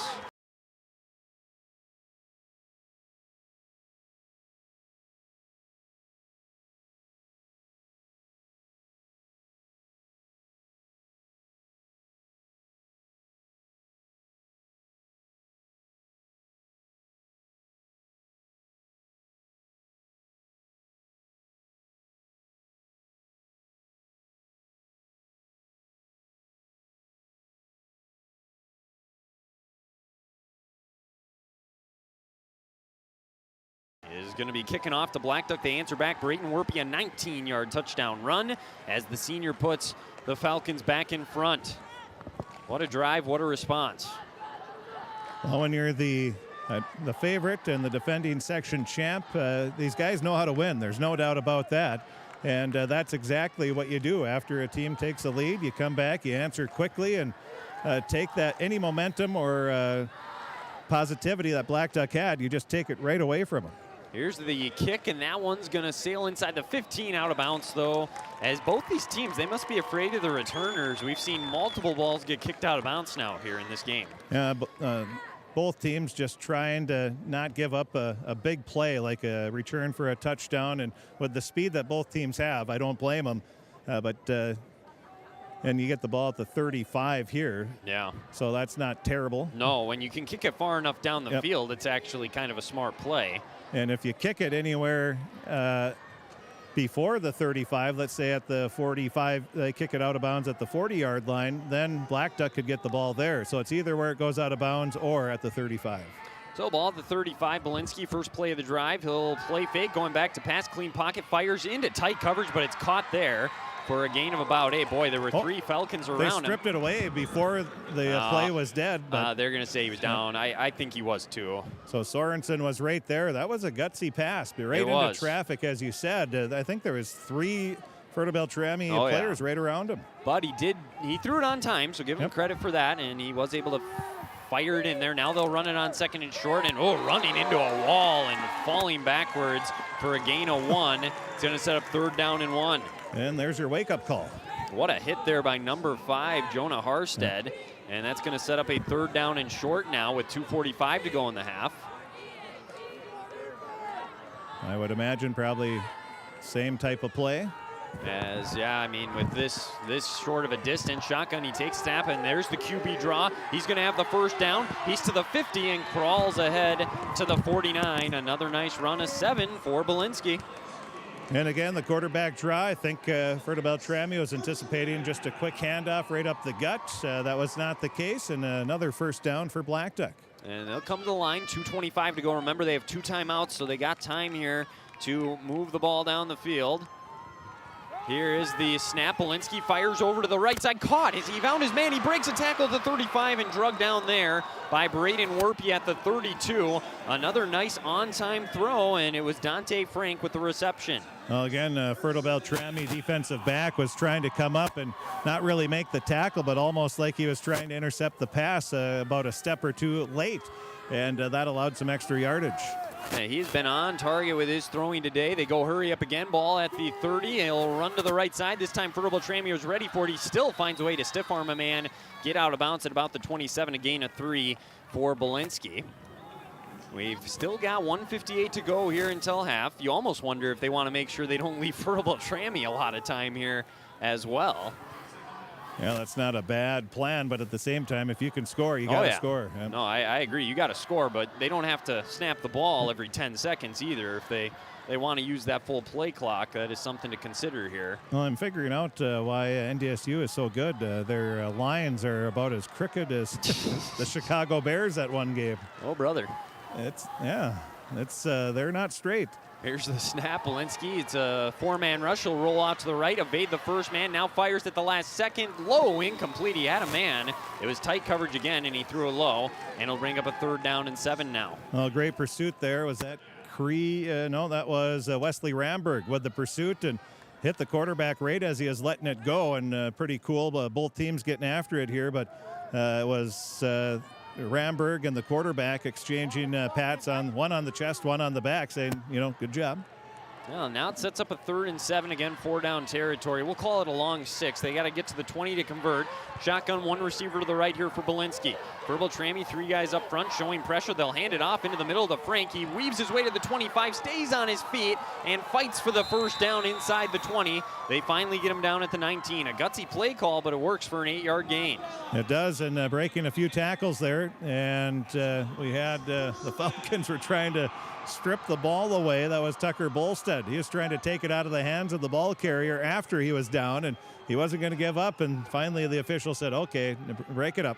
Well, Belinsky in the shotgun again, another red zone opportunity. Blackduck trailing 20-14, 1:28 to go, takes a snap, looking to the left, nobody open. Now he fires back to his receiver, incomplete. That was a rocket, and Dante Frank was not ready for that from such a short distance. He couldn't bring it in. Well, that looked like a 90-mile-an-hour fastball from about 10 feet away, and there's not hard to believe he didn't catch that one. Makes me think of the Peyton Manning scare where he just fires it at the kid. I mean, that was a fastball, and that's one where the quarterback's got to have a little touch on it. Yep. So now 2nd and 10, 2 receivers, 1 to the bottom of the screen, 1 to the top. Belinsky's got a man to his left. That's Flatness, takes the snap. They're going to throw a little hook route out to the right. It's caught, hit right away. No, incomplete. He could not hang on to it. It was there, but unable to bring it in. Braden Werpy on the coverage, and it'll be 3rd and 10. Well, this is a big 3rd down play. We got 1:17 remaining in the first half. Fertile-Beltrami leading 20-14. It's 3rd and 10 for Blackduck at the Fertile-Beltrami 19-yard line. Now you get a stop here for Fertile-Beltrami. You get the ball to begin the second half. It could go a long ways. Belinsky takes the snap. He's in between the hash marks now to run to the right, and he's going to be going nowhere. Maybe a gain of a yard. Tucker Bolstead was there to bring him down, and it's going to be 4th and 9. Well, big play there for the Falcons. And now on a 4th down, you would assume they're going to go for it. They'll let the clock roll for now. Now it stops. Somebody must have took a timeout. No, now it's rolling again. So just under a minute remaining, and Blackduck in no hurry to run this 4th down play. No, and Fertile-Beltrami, I'm assuming they get a stop here. They'll probably be okay just taking it to halftime anyways at this point. So it looks like Blackduck's going to take a timeout once it gets down to about a second or two. Yeah, now they take it. 42 seconds to go. They'll talk things over. They'll have a 4th and 8 upcoming here. And it's a big decision here for them on this play. Down 6, knowing Fertile-Beltrami gets the ball to start the second half. So we'll see what they want to do here. We'll just keep it here. We're going to talk with Coach Brian Nelson coming back from halftime, by the way, so just so everybody knows that, and you're not looking for that right away at the halftime break. We'll get him coming back onto the field before the second half, get his thoughts on the opening half of play. Us media people, we had an arm wrestling contest, and I lost. Oh, come on, Chris. Yeah. There's lots of, he's a popular man in a section championship. I'll say that. He's got a lot of people that want to talk to him. I can understand that. No, this is, see what Fertile-Beltrami has up their sleeve here, what they're expecting. I think that's more of it than anything. I would expect a pass, but Blackduck, they've been very good on their play calling. When you expect something, they go completely the opposite way, and that's a great sign of a solid offensive coordinator. And if they do pass, will the Falcons bring pressure? Here's the snap. It's a 3-man rush. He's just going to throw it out to the right. That is wide and incomplete, and they turn it over on downs. Fertile-Beltrami, for the 3rd time in the opening half, has turned Blackduck over. And we should mention great stride-for-stride coverage by Braden Werpy. He was right there the entire time, so there's really no choice other than to throw it way in front. Yeah, great coverage there by the senior. 37 seconds, ball on your own 18. You have 2 timeouts, but I would expect a very conservative play call here, at least on 1st down, see what happens, and then go from there. I'm going to say I would expect a run here, but as I say that, they'll probably go for a pass. But you don't want to, they're going to go to the victory, or to knee it. The victory formation in the first half here to just get us to halftime with a 6-point lead. You'll take that, I think, if you're Fertile-Beltrami. What a response after going down 14-12. Now you find yourself in front. You'll get the ball to begin the second half. Overall, I think Coach Nelson's got to be somewhat pleased with that. And Fertile-Beltrami all season long, as we said earlier, first quarter, first half, they've been tight games, and all of a sudden they just blow the opponent out of the water in the second half. So the Falcon fans hoping that's what happens here today. Well, 14 points in the first half. They don't typically even let 14 points in a game, so give Blackduck credit. As Fertile-Beltrami's fans cheering them on to the locker room, it's going to be 2014, Falcons in front, the number 1 seed over the 3 seed here in Section 6 and 9-man. So that'll do it for the first half. We'll take a break. When we come back, we'll go over the stats. We're going to be chatting with the head coach of Fertile-Beltrami, Brian Nelson. When we come back, get ready for the second half, so we'll have that on the way. But we'll give you a draft scoreboard update since we never were able to because they kicked off 5 minutes early today. We'll do that, go over the stats and more when we come back. You're listening to the Section 6 9-man championship from the Fargodome on KROX 2014 Falcons at the break. It's always growing season here at United Valley Bank. We're focused on growth for our customers and communities, success for farms and businesses, and improvement for ourselves. Partner with us, and you'll see firsthand just how much the right hometown banking team can change your perspective. Together, there's no limit to the heights we can reach. United Valley Bank, our roots make us stronger. Member FDIC, an equal housing lender. Harvest is more than the act of reaping what you've sown. It's the culmination of months of hard effort, along with a few weeks of working 24/7 to bring the crop in. At Sesvanderhof, we're continuously working to develop sugar beet varieties that thrive despite the pressures from disease and the challenges of nature, so that you can end each harvest on a high note. Because sharing the pride of success starts with sharing the passion to achieve it. Sesvanderhof, a passion that grows. Be ready this winter with Carhartt cold weather gear from Home of Economy.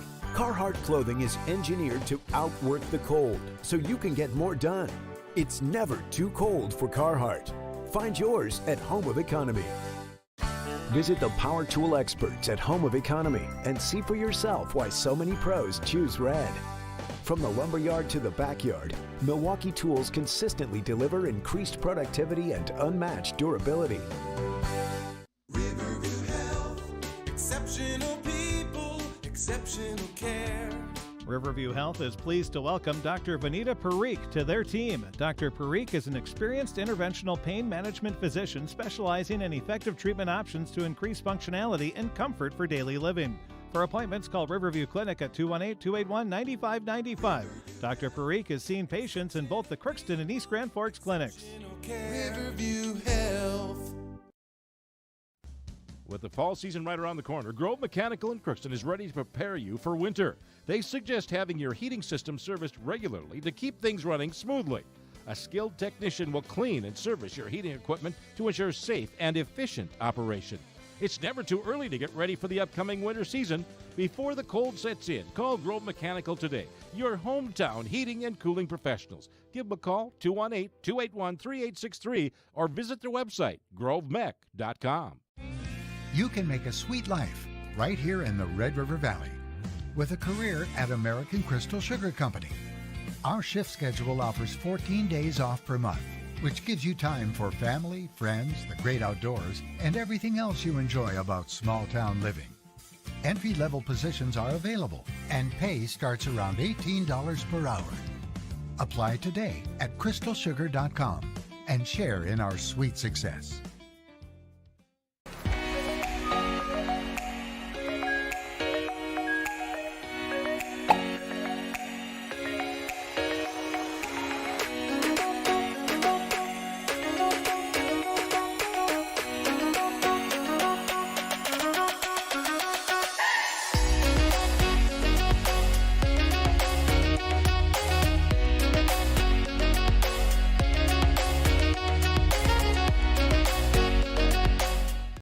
Coverage here on this section championship Thursday. The Fertile-Beltrami Falcons, the state runner-up a year ago, leading Blackduck 20-14 at our halftime break. And let's go over the scoring from that opening half of play. Fertile-Beltrami, it looked like they were on their way to cruising in this one. They score right away on their opening drive. Isaiah Wright runs it in from 2 yards out. They would fail the two-point conversion, lead at 6-0 at 6:09 in the opening quarter. Then in the second quarter with 9:43 to go, it was Caden Swenby. He ran it in, called his own number, a 2-yard touchdown run, and that went up 12-0 after a 2-point failure. And then a quick response on the other end with about, I'll have to look back, back. I don't remember the exact time on their first touchdown, but it was right away. The 47-yard touchdown pass from Brennan Cordum to Bryce Frenzel. That gave Blackduck their first score of the game. They pulled within 6, and then after another stop, they would actually take the lead in this one with 4:44 to go until half on a touchdown run of 28 yards for Ridge Flatness. The 2-point run by Belinsky would give them the 14-12 lead. Fertile-Beltrami answered back quickly, though,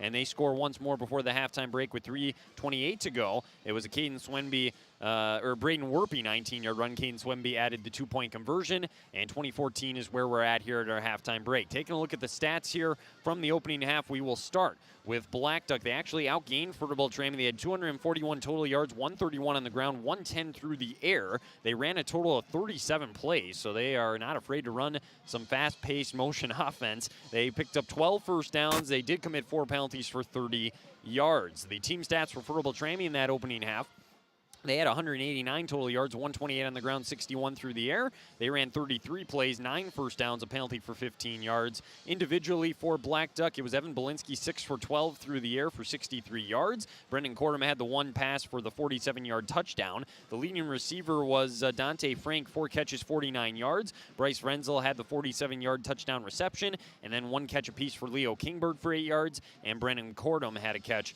for 6 yards. On the ground, leading the way, Ridge Flatness, 6 carries, 65 yards in that score. And then it was Dante Frank with 9 carries, 34 yards. Evan Belinsky, 9 carries, 32 yards for this Blackduck squad. For Fertile-Beltrami, through the air, Caden Swemby was 2 for 4, 61 yards. His 2 receivers, Isaiah Wright pulled in the 25-yard reception that led to the scoring drive, and then Braden Werpy had the 36-yard catch that led to their first score of the game as well. On the ground, that's when they've been doing most of the work. It's been Isaiah Wright leading the way, 12 carries, 56 yards, and a score. They have 7 carries from Braden Werpy, 40 yards and a score, and then 5 carries, 24 yards for Derek Sorensen. Caden Swemby, 5 carries, 8 yards. He has the 3rd rushing touchdown for the Falcons as well. Swemby also had a punt that went just 12 yards, only 1 punt in total there in that first half of play. I don't expect we'll see very many of them in the second half either.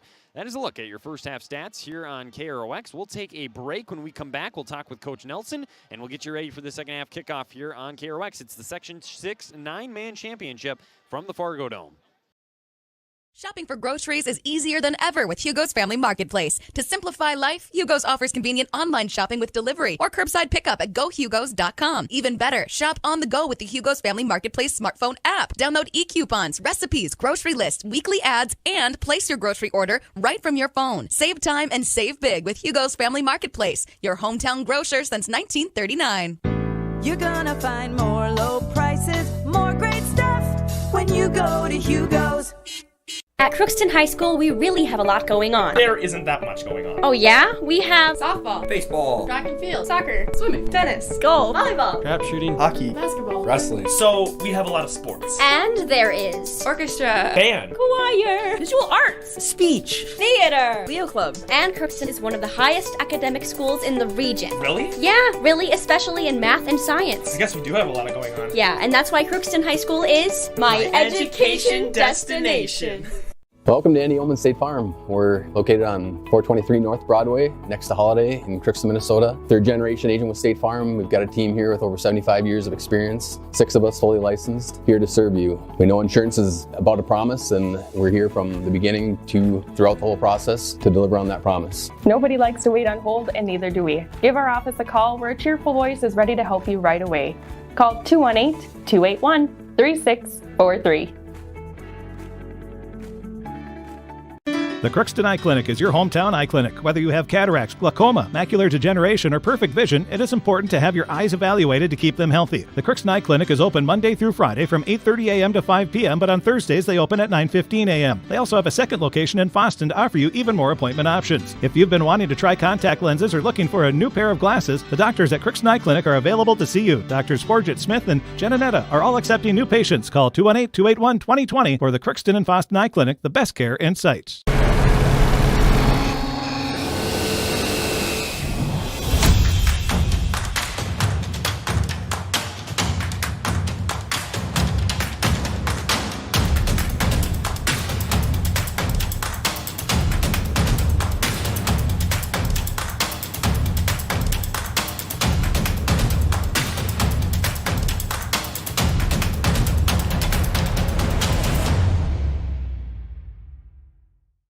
Ever wonder what your city government does for you?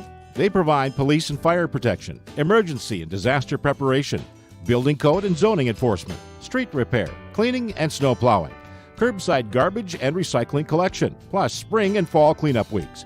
They deliver safe drinking water and maintain a wastewater system. They care for 22 parks and provide year-round recreation activities. They give loans for economic development and housing. They do all this and much more with the help of your city employees. Here on this Thursday afternoon, game one of our 3 games here today from the Fargodome. Fertile-Beltrami in front of Blackduck 20-14. At the break, we're going to talk with the Falcons head coach Brian Nelson coming up here in just a little bit. Once they do return to the field, we'll send it on down to Chris, get his first half comments on a 20-14 lead. And Blackduck, give them a lot of credit. This is a senior-led group. They know this could be their last game, and they have put everything out there on the line, have looked good, and they're giving the top seed Fertile-Beltrami everything they can handle. Looking at our draft scoreboard update for you here on this Thursday. Again, I mentioned we got 2 other games coming up today. We're going to have Kittson County Central taking on Goodrich-Grigla after this one. We will not call that one on the air. That's a 3 o'clock start time, so basically a half hour after this one wraps up. And then Red Lake County is taking on Monoman-Wadman for the Section 8 title and in Class A, and the winner of that one will go to the state tournament. We'll have that one on the air around 5 p.m., a pregame show, 5:30 the kick, and then we'll wrap up the night with the Section 8 3A championship between East Grand Forks and Dilworth Glendon Felton. That one around 8 o'clock, again, pregame show following the conclusion of that 3rd game of the day here from the Fargodome. So it's going to be a busy day of football. We're just getting rolling. If you tell me this much, though, I'll tell you this. If we have anything like we had for the first half here for the entire day, it's going to be a fun day. 70 total plays, lots of yards, scores. It was a ton of fun there in that first half. We'll see if that can last throughout the entirety of the day. Also, the Minnesota Wild, they'll be hosting the Seattle Kraken today as well. 7 o'clock will be the puck drop tonight from the XL Energy Center. That is a look at your draft scoreboard update brought to you by Draft Sports Bar and Grill. Open 6 days a week, Monday being the exception. And on this Thursday, they do Taco Thursday. So taco-inspired dishes over there at Draft Sports Bar and Grill right across from the Crookston Sports Center on Fisher Avenue. Make sure to check it on out. Lots of great menu items outside of the tacos as well. Entrees, appetizers, dessert, wraps, whatever you want, they got it for you at Draft Sports Bar and Grill. Blackduck is returning to the field here. And their white uniforms, maroon pants, white helmets. Their fans making the trip here to the Fargodome. A nice showing here as they look to upset Fertile-Beltrami and make the state tournament. And Fertile-Beltrami also coming back out onto the field. They've got their red jerseys, red pants, and red helmets. It's all red for Fertile-Beltrami. They're looking for back-to-back state tournament appearances. So the teams will be given a couple extra minutes here to warm up, and then we'll have that kickoff. That'll give us some time to chat with Coach Nelson here once he makes his way out onto the field. We'll send it on down to Chris, get his thoughts here, and it's going to be a good second half. We know that much, regardless of what he has to say. He's in for, he'll tell you. I'm sure he'll tell us. They'll be in for all they can handle here in the second half. So give Blackduck a lot of credit for the way they played in that first half.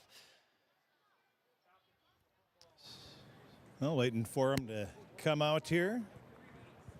We will get it to Chris here once he does come out. And Blake Fee has joined us up here. So now if you're looking on our website, we'll update the story here in the second half, the scoring, and we'll get caught back up. We were a little short-staffed for that first half, so we'll fix all that in the post-game show and in between games here if you're looking for that. Yeah, speaking of illness, our cameraman is home ill. Not good timing. No. I mean, it's never good to get sick. I tried to explain to him that there's no being sick in radio, and he technically doesn't work in radio. He's a high school student, so I figured I'd let him slide. You got to get your start somewhere, though. Yeah, must have had a big test today or something. There you go. You couldn't keep me away from the Fargodome here today. That's for sure. With these games, this is the fun part of the job. This is one of the best days of the year. Coach Nelson's down there now. We'll send it down to Chris for that interview. We are with Coach Nelson. Coach, well, the nice answer right before the half, and you had to be pretty happy with how your team responded. Yeah, it's 2 good football teams, just what you'd expect in a section championship game. They've got some tremendous athletes with Flatness and Frank and Blinsky, and we're having a little trouble, on both sides of the ball, and I expect a very, very, very close, good second half. Have they done anything different than the first time you met? The toss pass, that caught us a little bit. I think we had a person going for a pick and not for a block, but, they caught us on that, and we got wore down a little bit. Like I said, we're struggling with a little bit of sickness. I think we got hydrated. We'll see how second half goes. Offensively, are you going to change anything or just keep doing what you're doing? Oh, we made a few adjustments here. We talked to the kids about what they're doing, and we have a couple things that we can go to here. So we'll just see where we get the ball field position-wise and, try to run what we do, kind of keep with our identity. Coach, thanks for talking with us. Best of luck in the second half. All right, thank you. Well, there you go. Coach Brian Nelson joining us here as we get ready for the second half. Fertile-Beltrami will receive the second half kickoff. And, he mentioned you don't want to use it as an excuse. I don't want to use it as an excuse for him either, but it could be playing a role here today. They got lots of kids dealing with some illness. And, give Blackduck a lot of credit for the way they played. But Fertile-Beltrami, you could tell they were hunched over at times, and they definitely could be feeling it a little bit. We'll see how they respond here to begin the second half. They do hold on to a 6-point lead, up 20-14. So Wyatt, I do have a veteran official. You're more than veteran now, aren't you, Mr. Fillion? I don't know. Just out there once in a while. Help us that don't know all the rules on that pass interference. 4th down and 2. It's not automatic first down, obviously. It used to be back 3-4 years ago. They changed it, so that was the correct call. I mean, it was a pass interference. Obvious, the judgment was very accurate, and then the enforcement was right. It's repeat 4th down and half the distance to the goal, so they did it right. If it happens in the end zone, does that change, or is that not the case in high school? No, these kids aren't in the NFL yet. Pass interference in high school is a 15-yard penalty and repeat the down unless the 15-yard gets them to the first down mark. And if it's like that one was on the 6-yard line, was the snap, so they went half the distance, and it repeats the down. So there's no automatic first down on pass interference in high school anymore. Well, thank you, sir. We learned something new today. No problem. Thanks, Chris. Yeah, thank you. That's Steve Fillion, longtime official, great guy, and we thank him for explaining it to us. So Fertile-Beltrami is going to start at their own 39, 1st and 10. Swemby under center. They had a nice return out to the 39. A little drop play right up the middle, a dive, and fighting forward near the 45. Solid little run there on first down for Derek Sorensen. Bring up 2nd and short. I like what Coach Nelson said when we talked to him. He asked him if they're going to change anything on the offensive side. And he said, no, we're just going to do what we do, maybe make a few tweaks, but you don't want to go anywhere, especially if you're leading. You don't want to have to break away from what you are good at. Well, if you want to try and slow this game down, maybe that'll help the kids out a little bit. You could consider that, I guess, as they'll run it again here to right side, cuts it back in the middle. He's got a first down as he gets upended across the 50 at the 48. A nice run for Isaiah Wright, a gain of 7. I like how they're coming out grounding and pounding early on here in this opening drive. He's got 13 carries, 63 yards, does Wright in the football game. That's the 10th first down for Fertile-Beltrami. They lead it 20-14, 11:15 to go in this 3rd quarter of play. Winner to the state tournament next week. Swemby comes under center for Fertile-Beltrami. They're trying to make it back-to-back trips as they were the winners here in section 6-9 man a year ago. They'll run it again, 3rd straight play, right, big hole. He's loose and he is going all the way untouched. Touchdown, Fertile-Beltrami. Boy, I tell you what, 48 yards right up the gut. Nobody touched him. Isaiah Wright explodes and gives Fertile-Beltrami a quick score. Looked like he was shot out of a cannon there. He just went right up the middle. And like you said earlier, he's a home run hitter. He can make that big play, and he showed why. Not only if he gets past the line of scrimmage untouched, good luck to the opposing team trying to stop him.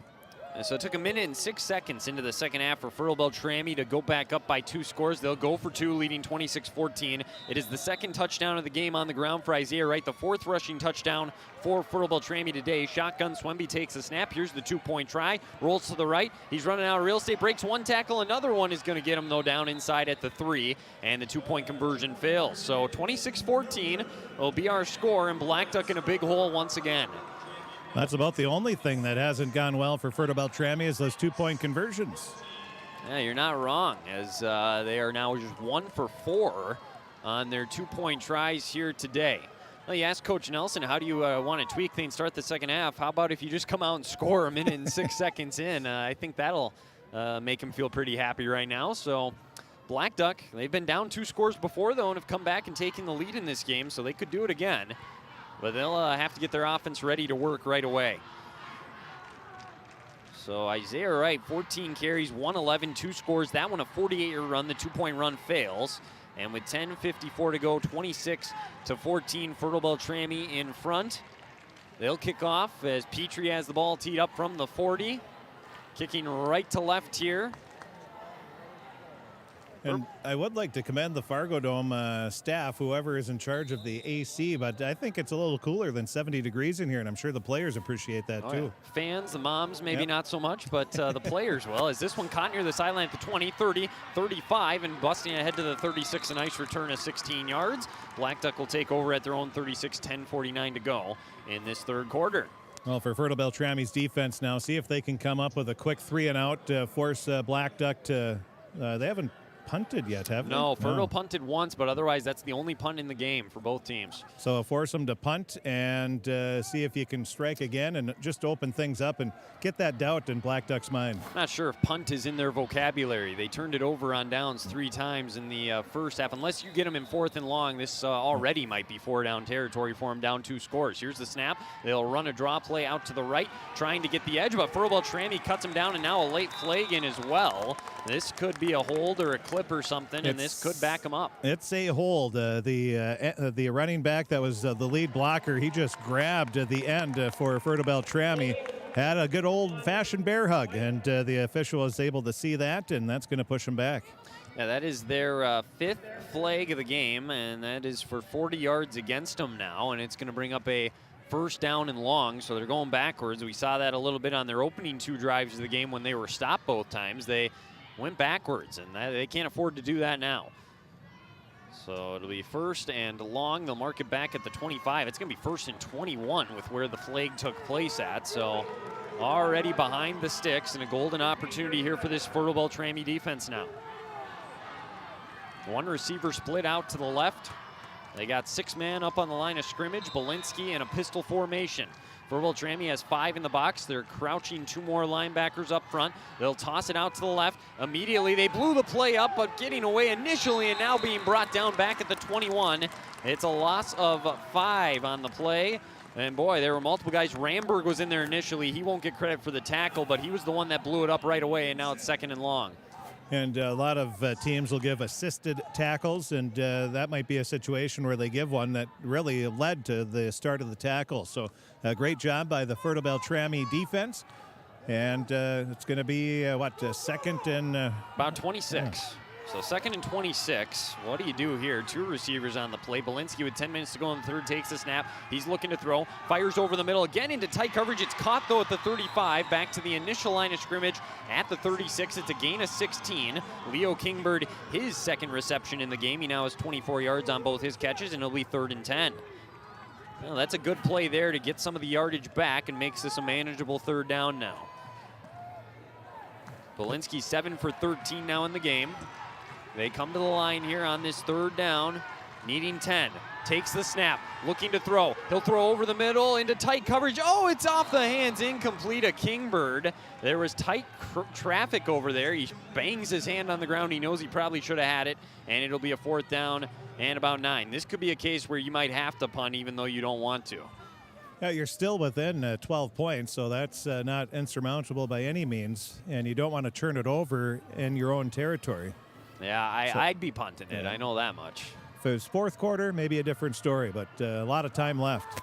It looks like it's going to be like a pooch punt almost, as they're not in like a traditional punt formation. He'll take the snap. He'll roll out to the right. He's looking to punt. Now he's going to get tackled and brought down. It's a loss on the play.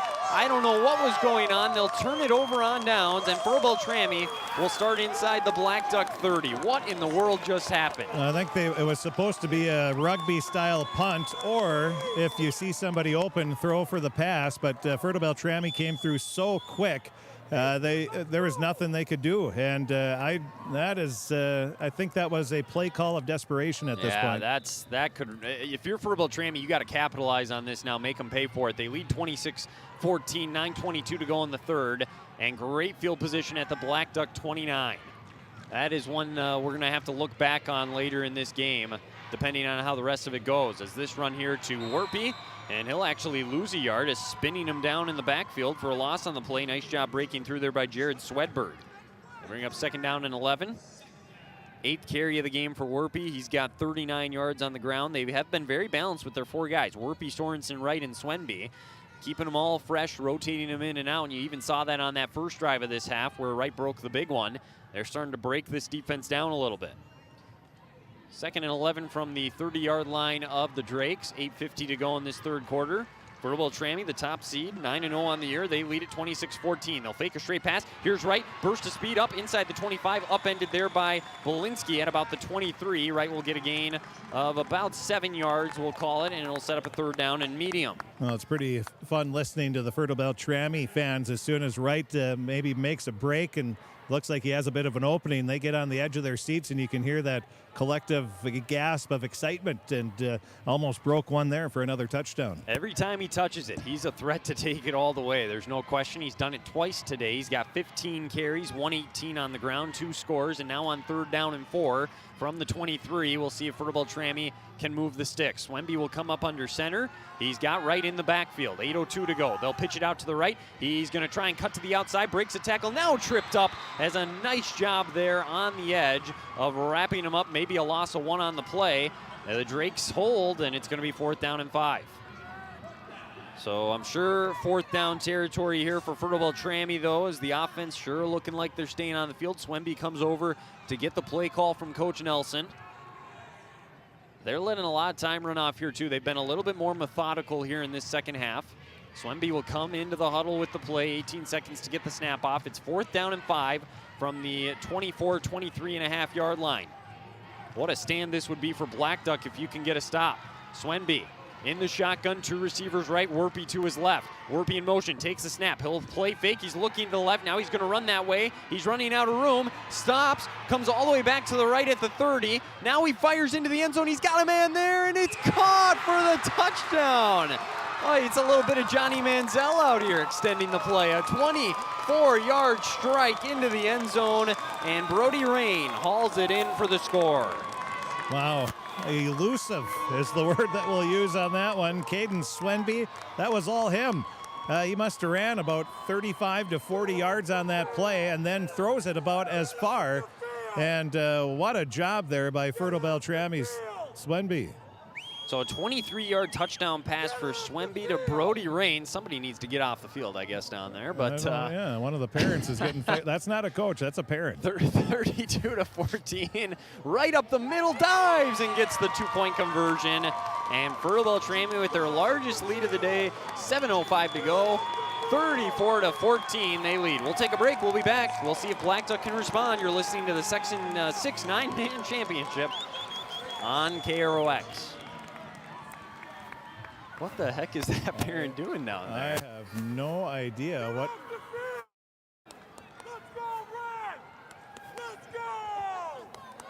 He's smiling. So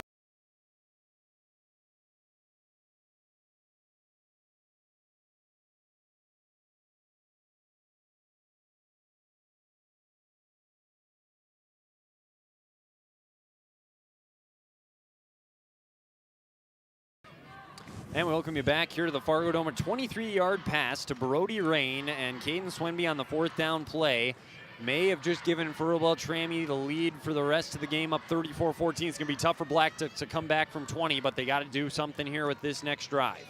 Petrie will tee the ball up from the 40. Swenby now 3 for 5 through the air, 84 yards and a score. It was right on the 2-point run to get us to 34 to 14. And with 7:05 to go, here is the kickoff. A high kick this time down to the right side. That's going to go out of bounds inside the 20. And again, they'll start at the 35. We've seen the Fertile-Beltrami Falcons use this strategy a few times in this game, and they're okay giving Blackduck the football at their own 35. So here we go. We're all caught up now, ready to go. Fertile-Beltrami's defense takes the field for Blackduck.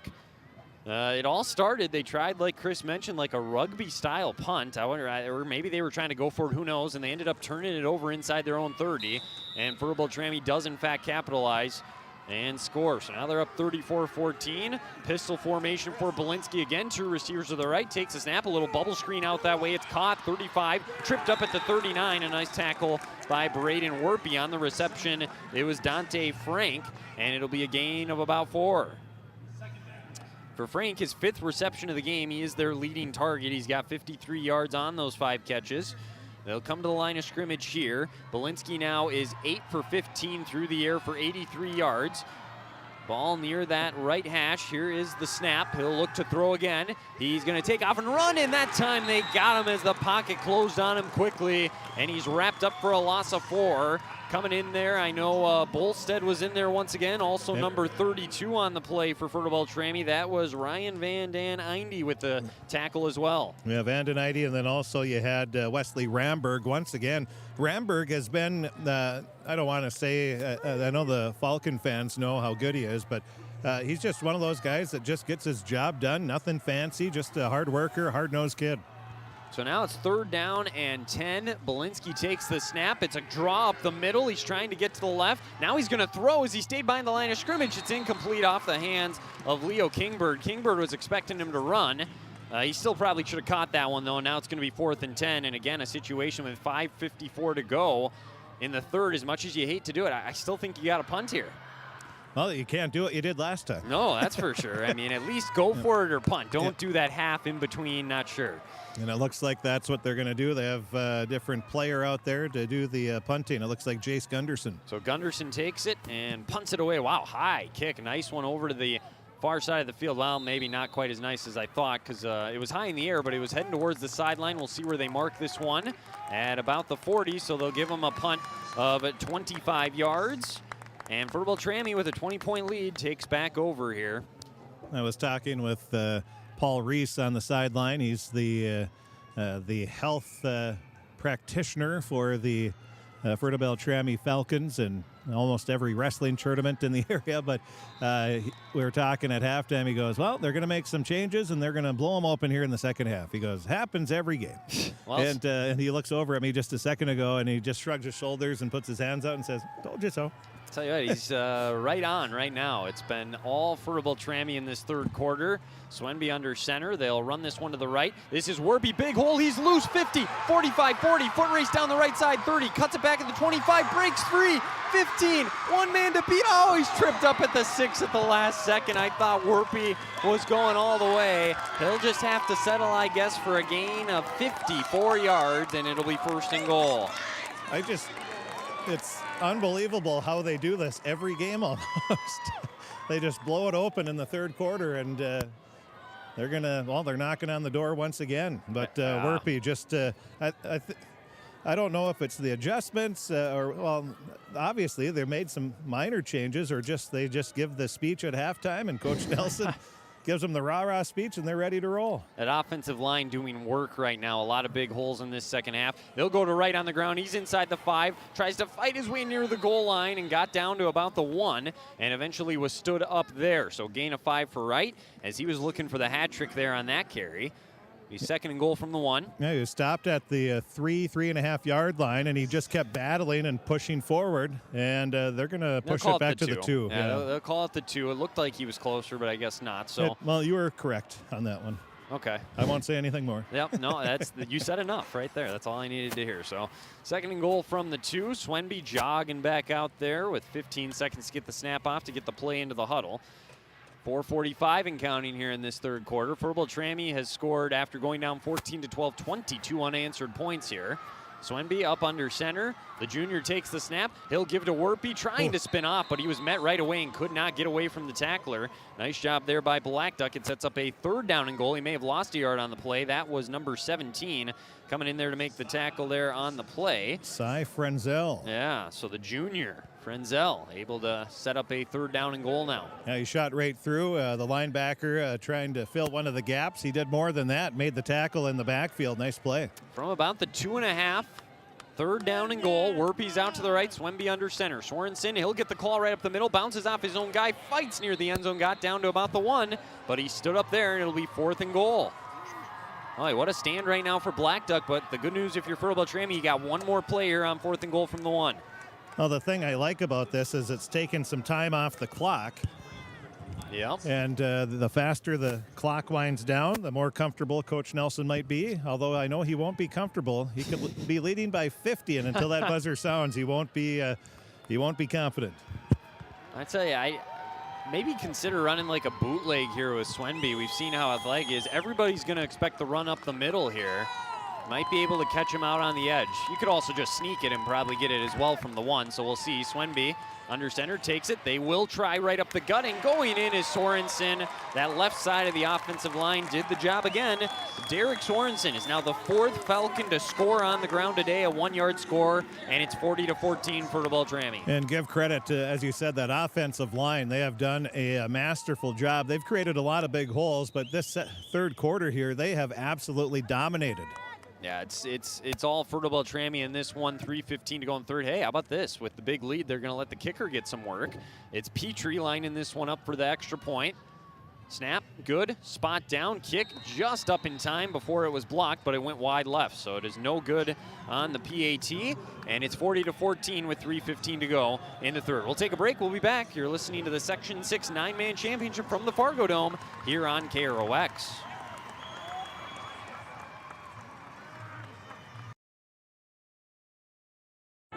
You're watching Crookston Pirate Activities on the KROX live stream. It's brought to you in part by Riverview Health, American Crystal Sugar Company, CHS Egg Services, Christian Brothers Ford, Bremer Bank, Grove Mechanical, Crookston Eye Clinic and Foston Eye Clinic, Crookston Valley Co-op, Hugo's Family Marketplace, United Valley Bank, the Benedictine Living Community, Villa St. Vincent, Ottertail Power Company, Crookston School District, Cess Vanderhoff, Andy Omen State Farm, the City of Crookston, and Tri-Valley. Fargodome. 40-14, Fertile-Beltrami in front. 3:15 to go here in the third quarter for Sorensen, making it 40-14. And that is where we're at now. The PAT was no good from Petrie, and with 3:15 to go in the third, going to take a massive comeback here for Blackduck. Got to just do one play at a time here if you're the Drakes, and any way you can, try and claw your way back into this one. Yeah, you only get 6 points for a touchdown, so you can't try to get 3 scores in one drive. The offense has stalled out here in the second half. Give a lot of credit to Fertile-Beltrami. There's the kickoff again, out of bounds. The tactic they've been employing all day. So that'll give them good field position, 3:15 to go, but Fertile-Beltrami more than happy with that, trusting their defense. Now looking at some of the individual numbers here for this Blackduck team. Belinsky through the air, 8 for 16, 83 yards. On the ground, they've had success. Belinsky's had 11 carries. He's had the most rush attempts, but the most yards has been to Ridge Flatnish, just 6 carries, 65 yards. He has not had a carry yet in this second half. They'll give it to the right side here. Trying to work his way there is Frank. He gets to the 40 and eventually slung down by a couple of Falcons at the 42. A gain of 7 there for Dante Frank, the senior. 11 carries for him for 37 yards in this one. Well, just under 3 minutes left in the third quarter. Fertile-Beltrami just wants to get stops. Don't give them any confidence here. Especially big plays. Try to make them take some time if they are going to go down the field. They'll pitch it to the left here, and that one's going nowhere. Oh, wait, he stays on his feet, and now eventually is run down there for a gain of nothing. He was elusive, I guess, was able to slip through some tackles there initially, but Frank eventually brought down. It'll be 3rd and 2. There's about 5 different guys that had a crack at him there for Fertile-Beltrami. Yeah, if you give up a 12, 15 play drive that takes 5, 6, 7 minutes, Fertile-Beltrami would have no problem with that other than giving up a touchdown. Well, they fake it to Frank here, give it to Flatness. He is right at the line to gain. Ball at the 45. That should be a first down, a gain of 2 for Ridge Flatness. So that is their first down here in the second half. They now have 13 in the game. So after picking up 12 of them in that opening half, it has been slow going here in this third quarter as we approach 2 minutes to go in the third. Shotgun for Belinsky. He'll take the snap. They'll keep it on the ground. Once again, Frank up the middle between the hashes. Fertile-Beltrami stands him up there at about the 48-yard line. A gain of 3 for Frank, and it'll set up a 2nd and 7. All on the ground so far on this drive, the first 4 plays for Blackduck. They'll come to the line quickly again. Fertile-Beltrami getting a quick sub out there. 1 receiver out to the left, 1:40 to go in the third. Belinsky takes the shotgun snap. Again, a little dive play here after 1 fake. They give it to Frank. He's upended there, maybe a yard, as the D-line for the Falcons doing their job right now. It'll bring up a 3rd down and 6. Well, this is exactly what Fertile-Beltrami wants, taking a lot of time off the clock, already down to 1:20 left in the third quarter. When you lead 40-14, as we said earlier, that clock cannot wind down fast enough, but still a lot of time left, so you can't relax yet, that's for sure. Yeah, with this 3rd down and 6, I'm sure it's 4-down territory now, down by 26 points. There's the snap, throwing over to the right side, incomplete, off the hands of a spinning Leo Kingbird. And again, Fertile kind of in that little zone coverage. They found a soft spot, but the throw is just a little off. It'll be 4th down and 6. So 4th down, I expect the Drakes to keep their offense on the field. They're at their own 49. They got to get to Fertile-Beltrami's 45 to convert. 59 seconds now to go in this 3rd quarter. This drive already taking more than 3 minutes.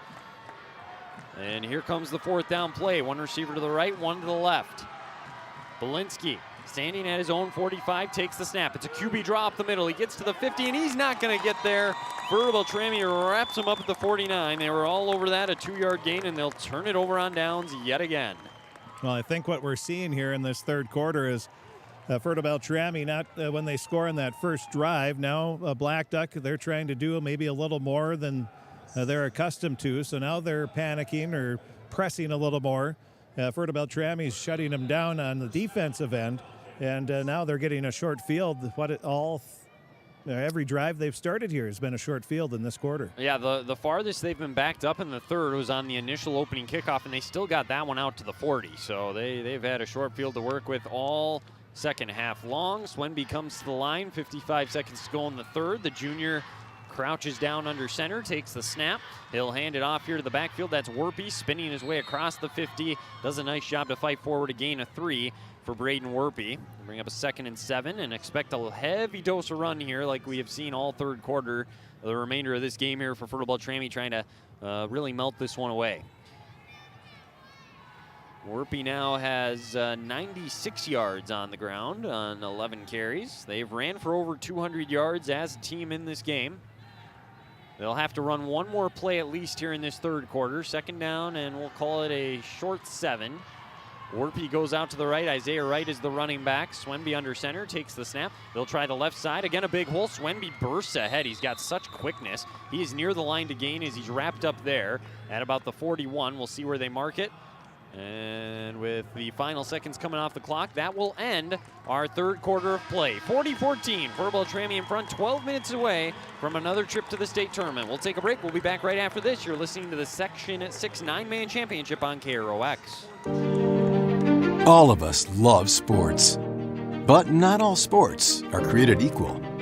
College sports have big budgets, dedicated alumni networks, and corporate sponsorships. Professional sports have even deeper pockets. Millionaire owners, lucrative TV and radio deals, and merchandise sales. High school sports have you. Everyone agrees high school sports give us plenty of reasons to cheer. And now's a great time for us to give back. Supporting your hometown high school won't cost you much, but it will go a long way to ensuring the games we love the most are here to stay. Minnesota high school sports. They're good for our kids, good for our community, and best of all, they're good for you. This message presented by the Minnesota State High School League and the Minnesota Interscholastic Activities Administrators Association. And we're back here from the Fargodome. It's going to be 3rd and 1 as they did mark Isaiah Wright just short of the line to gain there on that run. They'll hand it off and get it this time and maybe more. As up ahead across the 30, Derek Sorensen gets another 1st down, and that'll give him the ball down inside Blackduck's 30. It's a gain of about 15 for Derek Sorensen. 9 carries, 47 yards for Sorensen on the ground in this game. More time continuing to work off that clock here in this final quarter of play now. I don't think we can figure this out, but it would be interesting to see what the yards per play in the 3rd quarter was for Fertile-Beltrami. Well, actually, I keep the stats at halftime, so it might take a little bit here. Yeah, but significantly more than the first half. Oh, yeah. As here's the play up the middle, and that's going to be another gain of about 9. Now, based on what I have, I can't get you the exact numbers per se, but total yards here. They're already up around 350 in total, and so they're for sure over. They're probably close to about 15 yards of play, based on what I'm able to gather. So pretty remarkable. That one was an 8-yard run there, and it sets up a 2nd down and 2. They have 14 first downs in the football game here today. They're in the red zone once again. Swemby coming under center, 10:50 to go in the game. He's letting a lot of clock run off. Now takes the snap. They'll run a little inside draw to Warpy, and he's wrapped up right at the 20 as Blackduck saw enough of that and came in to wrap him up for a loss of 1. They'll set up a 3rd down and about 3 now. Well, it becomes a game within a game now for Fertile-Beltrami. You're trying to move the ball down the field as much as possible, but you don't want a big 50-yard gain. You want to take as much time off the clock. And more importantly, I'm not going to say, but you want to get the time off the clock without anybody having to leave for a certain reason. Yep. So. No, you're right on. So you wonder how long the starters actually remain out there with the big lead. If they punch one in here, that might be it. Here's the run to the right, but Isaiah Wright's brought down, a loss of 1. So Blackduck a couple negative plays defensively there, and he'll set up a 4th down and 4 now. We'll see Fertile-Beltrami more than likely going for this one to try and keep the drive moving. So if you're Blackduck here, trailing by 26, we're now under 10 minutes to go in the football game. You got all your timeouts. You would need a stop and go score right away. I mean, it's a tough hill to climb. It looks like unless something crazy happens, Fertile-Beltrami is making back-to-back state tournament appearances. So it'll be 4th down and 4 from the 21. They got to get to the 17 to convert. It'll be a pistol formation for Swemby. Warpy out to the right. Takes the snap. They'll fake the screen, run a little draw to right. He's inside the 20, but he did not get there. He stopped at about the 19, a gain of 2, and that'll turn it over on downs back to the Drakes. So the Drakes get a stop, and they hold defensively. They'll take over 9:15 to go here in the football game. Well, it's a little win there for Blackduck. First stop here in the 2nd half, and now they'll have to go 81 yards here in a short amount of time to give themselves a little bit more life. Belinsky, the senior, leading the offensive charge as he takes the field. Ball in between the hash marks. They're working right to left across your radio dial. They'll send a man in motion. Take the snap. It's a straight drop back. And now the rush comes through, launching deep down the right side. He's got a man there, and it is caught. And he falls ahead inside the 45. Warpy got beat, hauling that one in. A big gain there. That was, I believe, Frenzel again. So Frenzel's had the 2 biggest receptions in this football game. Oh, and Blackduck, when they have some time, they have completed a lot of those big passing plays, and that was another one, and they're just showing off some pretty good speed there. It was actually Cordum who hauled that one in, the sophomore. He's got 2 catches, 44 yards. Here's the snap. Belinsky again to pass, firing over the left side. Nice coverage, somehow catching it, though, and getting a gain on the play of about 3 as flatness. So it'll set up a 2nd down and 7. So Flatness, his first catch of the football game. That is now 10 of 20, or excuse me, 19 through the air for Belinsky as he takes the snap again. He's back to Bass on this 2nd and 6. Under pressure, rolls to the left, and he's going to get tripped up. He got rid of the ball at the last second and did get it away. So that'll bring up a 3rd down and 7. He got it off before his knee hit the ground. Good pursuit again. I believe, was that Ramberg again, or is somebody came off the field now, and they're sucking wind a little bit as well. Yeah, to Ramberg, and then he was in there. Also Tucker Bolstead, who just came out. Yeah, Bolstead's the one that's out, and he's on the sideline. He's standing up a little bit more now, so that's good to see, but you could tell he's a little gassed.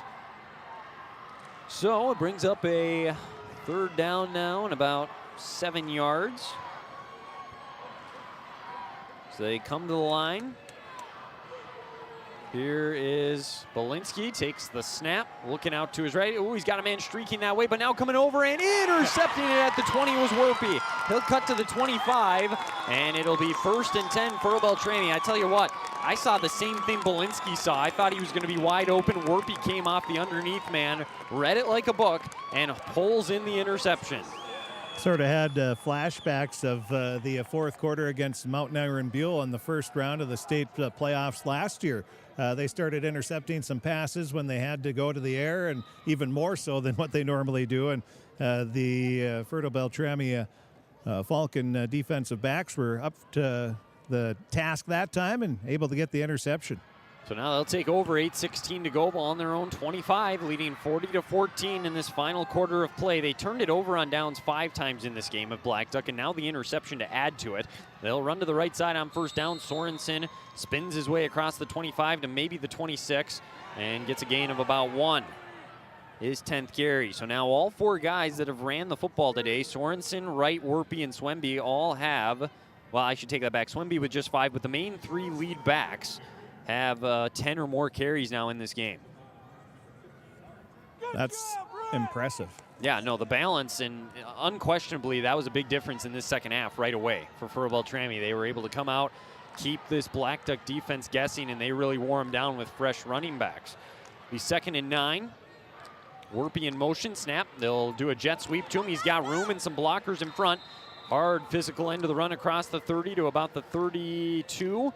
Give him 5 yards, and he'll set up a 3rd down and 3. So Werpy now is, with that 5-yard gain, gone over the century mark, 100 yards. He joins Isaiah Wright, who has 135 yards on the ground. And now it's going to be a 3rd down and a long 3, 7:10 to go here and counting in the 4th quarter. 40-14, Fertile-Beltrami. They've scored 28 unanswered points after trailing late in the first half, 14-12. Another man in motion. Swemby will toss it out that way on a jet sweep, and a 1st down here for Isaiah Wright out across the 35 before he was hit at the 37.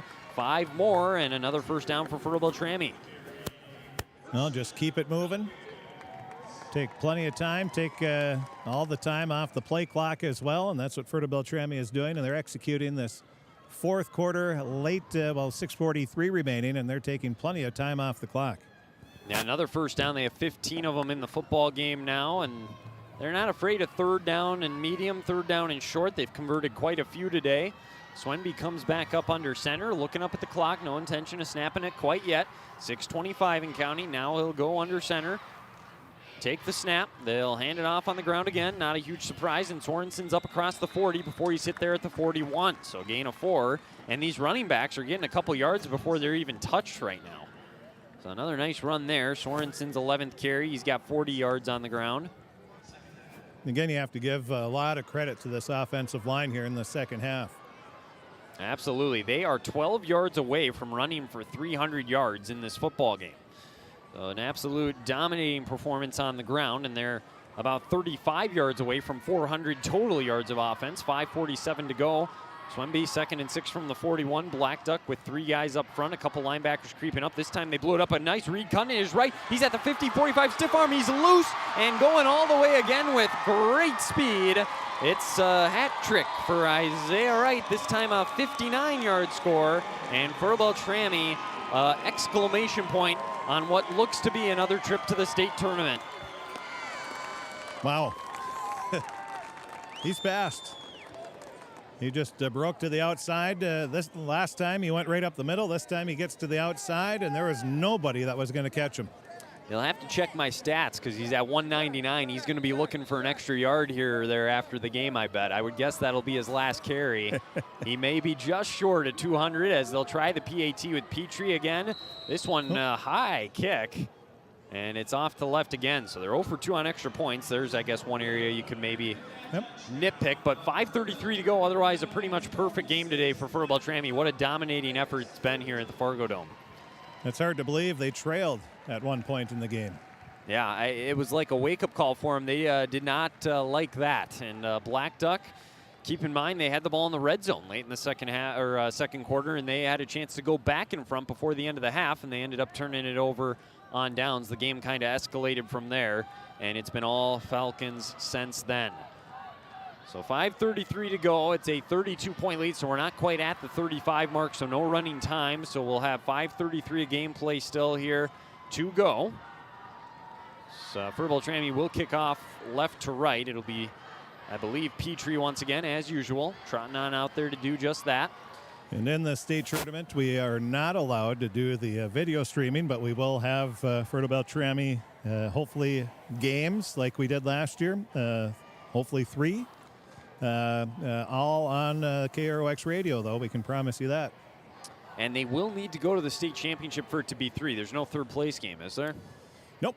So they'll hopefully go all the way again this year and finish things off with a win to be state champions.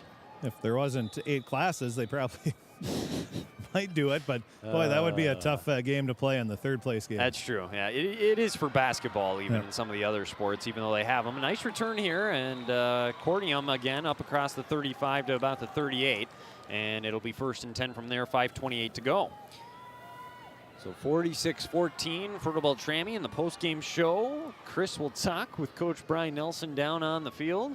Get his thoughts on another trip to the state tournament, unless something crazy happens here in the last 5:28.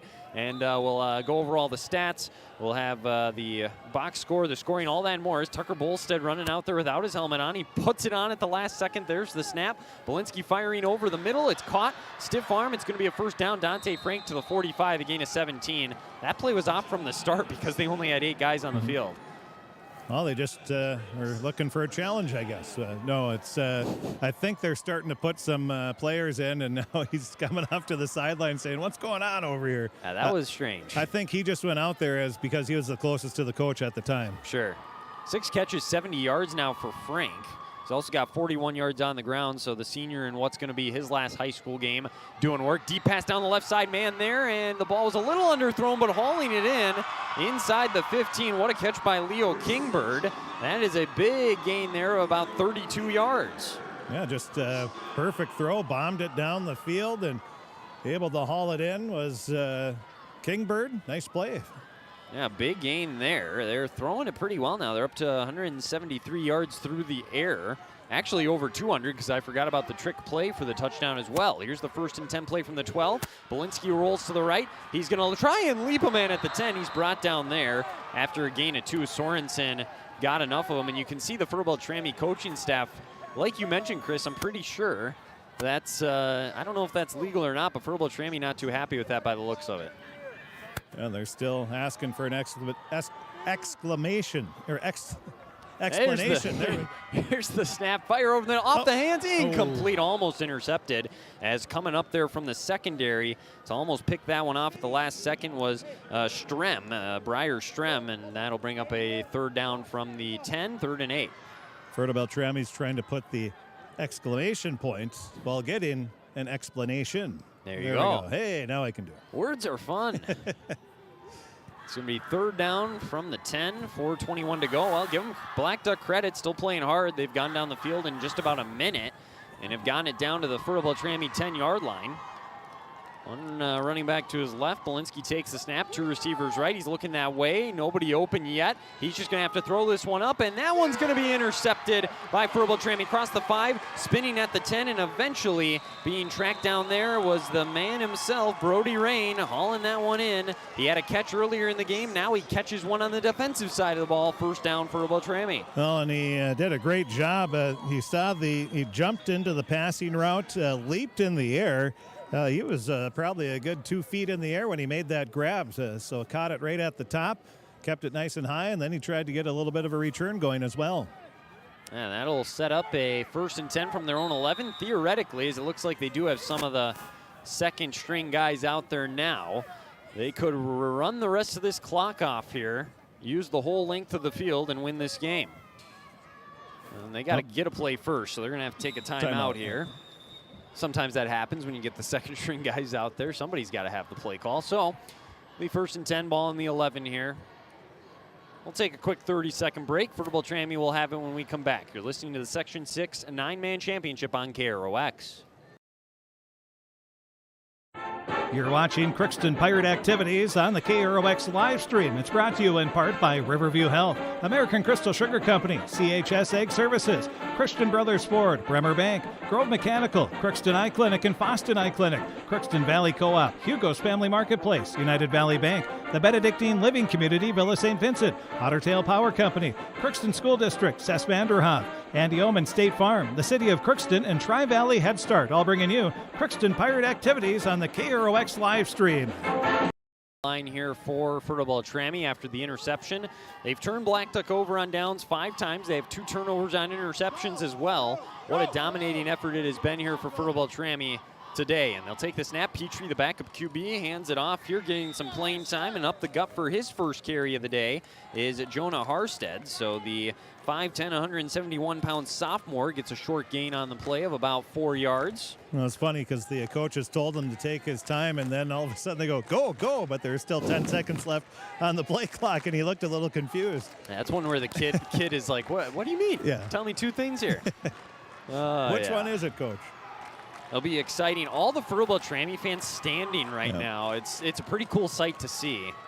And Fertile-Beltrami, a great representation at every playoff game last year, and no different already here this year. I'm sure that'll continue. Harstead trying to bust this one outside and stays in bounds, gets the first down across the 25, run out of bounds at the 30 then. That's a gain of 15 for Harstead, making a little something out of nothing. Well, it looked like he was going to go down, and then he got his, I don't know which hand it was, right or left hand, to keep him up, and he kept that going, so nice play. And they have over 360 rushing yards in the game. Blackduck takes a timeout now with 3:21 to go. We'll keep it here.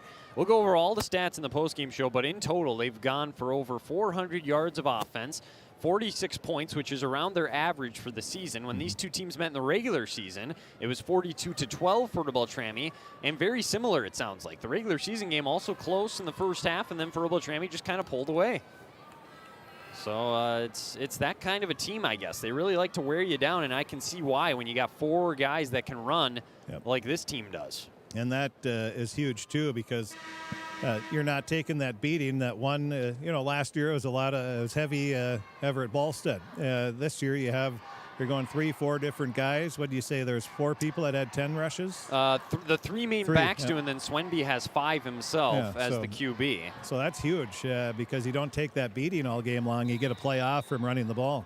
So off the timeout, Petrie under center. It'll be 1st and 10. Pitch play out to the right and trying to angle his way back. It's going to be no gain on the play. Another new back out there. That is Briar Strem, and he'll set up 2nd down and 10.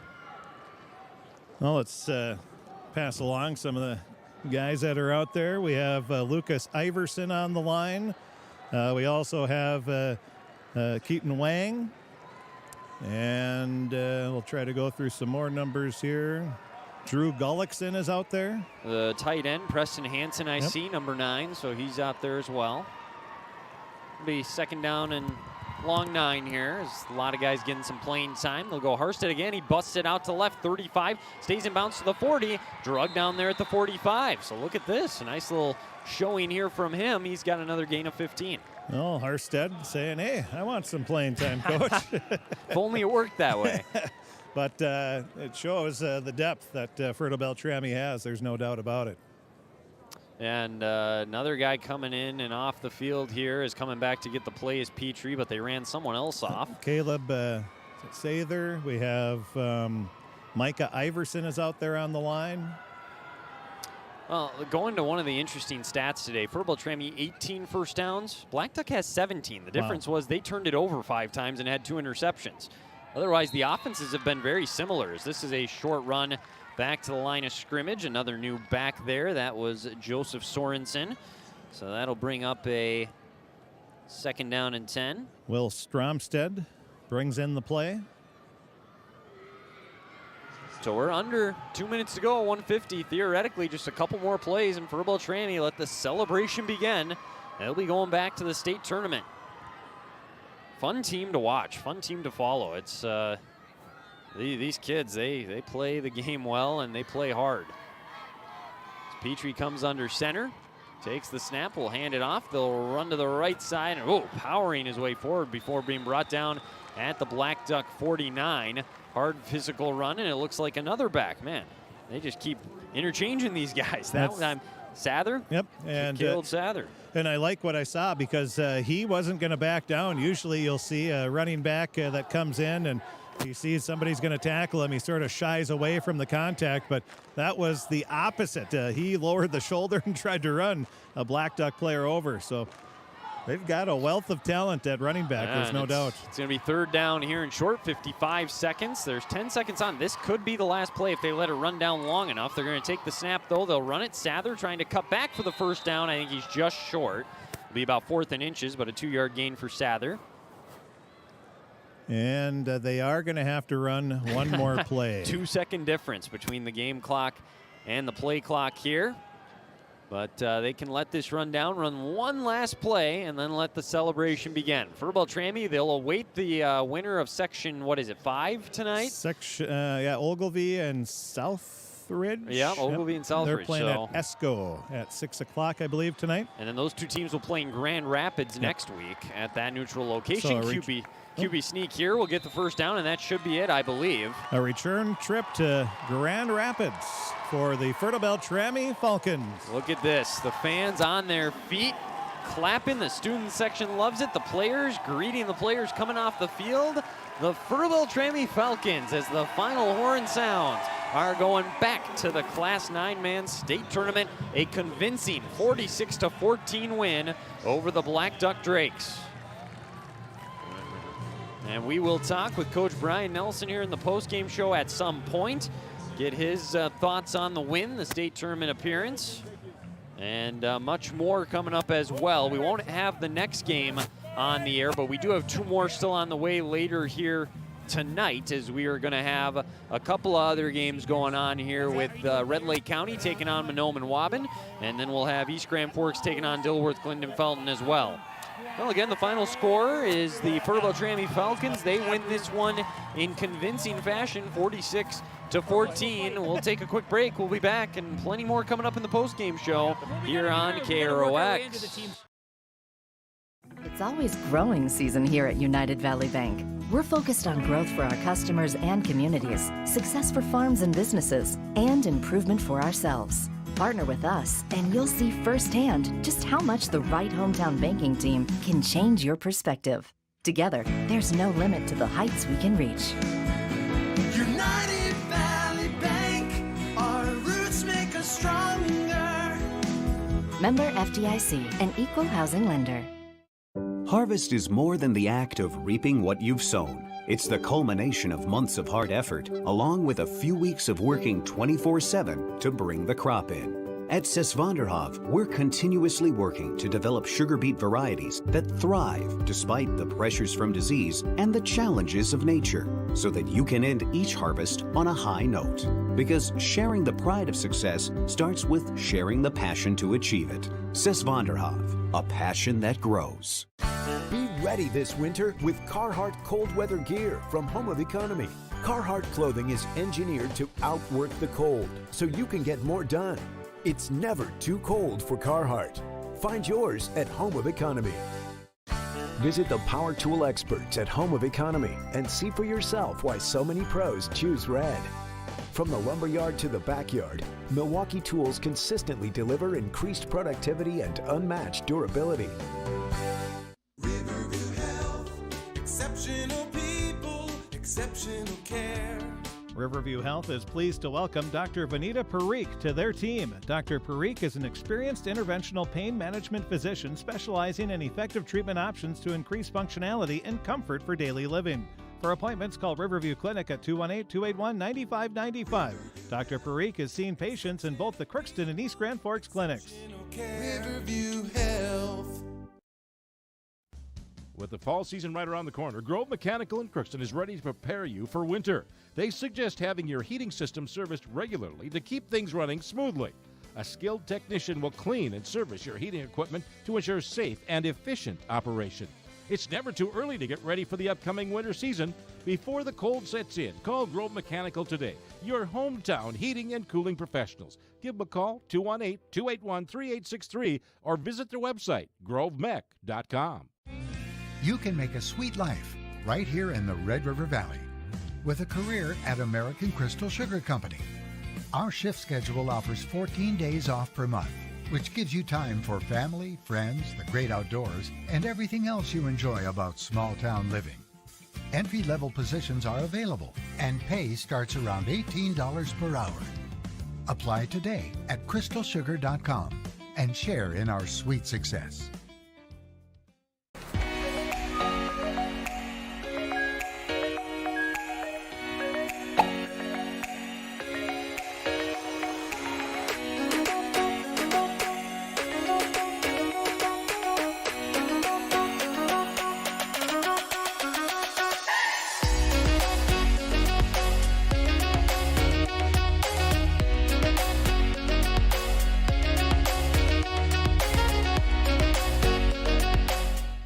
Fargodome, we're going to send it right down to Chris. He's with Brian Nelson. I am with Coach Nelson. Coach, congratulations. Do you finally get to enjoy it now that the buzzer sounded?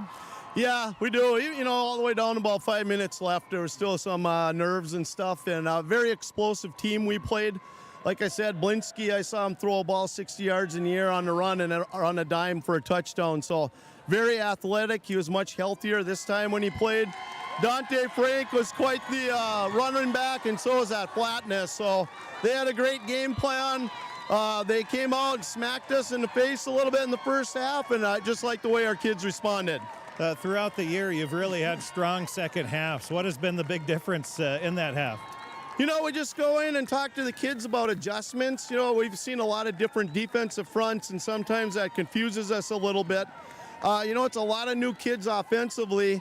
You know, defensively, you know, those guys are veterans, most of them, and, you know, it's a little bit tougher to trick us on defense. But offensively, you know, sometimes we have to make adjustments at halftime, and, you know, the kids just have responded.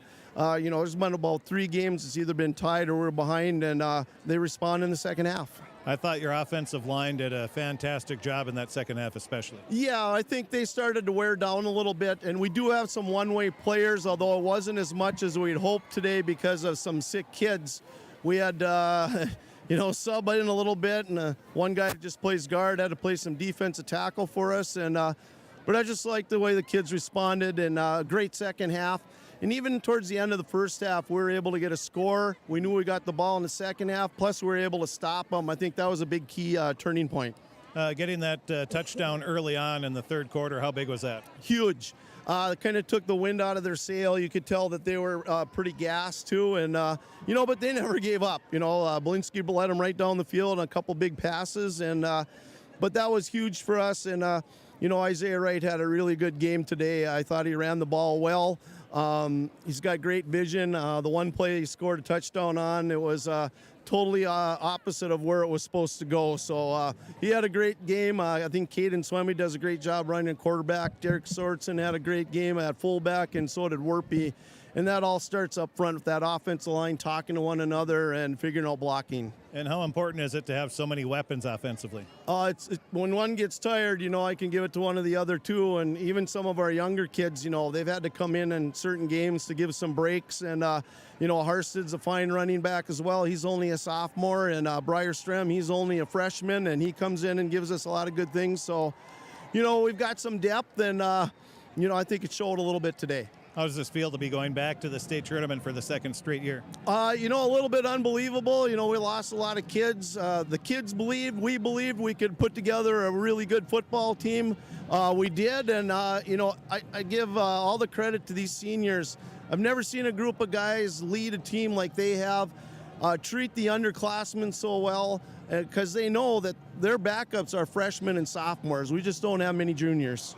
Now you get ready to go back to Grand Rapids for the second straight year. Hey, you had good luck there last year, and you don't know who you play yet, but now you just enjoy it, and we'll get ready for who you play next week. Yeah, we're going to enjoy this one. The kids want to stay and watch this next game. We want to watch the old rivals we used to have. We want to watch Red Lake County and Monoman play, so at least till halftime anyway. I know you're good friends with Brian Remick from the 8A days, but do you think he can coach his way to a section championship?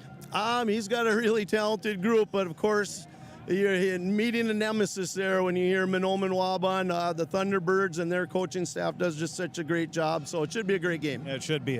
Coach, congratulations on the win, and well, hopefully it'll be a great week of practice for you, getting ready for either Ogilvie or Southridge, and we'll see you in Grand Rapids on Thursday. All right, thanks, and thanks for the coverage. Yeah, thank you. That is Coach Brian Nelson, and we congratulate him. Not only a great coach, but one of the nicest guys that you will find, and we congratulate him and his hardworking coaching staff and players for going back to the state tournament for the second straight year. Again, 7 o'clock Thursday night in Grand Rapids. They'll play either Ogilvie or Southridge. The winner of that, I think they play at 6 o'clock tonight in Esco. So I'm sure they'll be watching that game wherever they are tonight. So All righty. And we'll send it back up to the booth to Wyatt. But I might try to grab a player here, Wyatt. Yeah, no worries. I'll let you do that. You let me know if you have one. Yeah, we've got some time here, so. I'll take another break for now, and then when we come back, we'll go over the stats, and if we can get a player, we'll get a player. So you're listening to the post-game show. Fertile-Beltrami back to the state tournament. We'll be back after this with more. Shopping for groceries is easier than ever with Hugo's Family Marketplace. To simplify life, Hugo's offers convenient online shopping with delivery or curbside pickup at gohugos.com. Even better, shop on the go with the Hugo's Family Marketplace smartphone app. Download e-coupons, recipes, grocery lists, weekly ads, and place your grocery order right from your phone. Save time and save big with Hugo's Family Marketplace, your hometown grocer since 1939. You're gonna find more low prices, more great stuff when you go to Hugo's.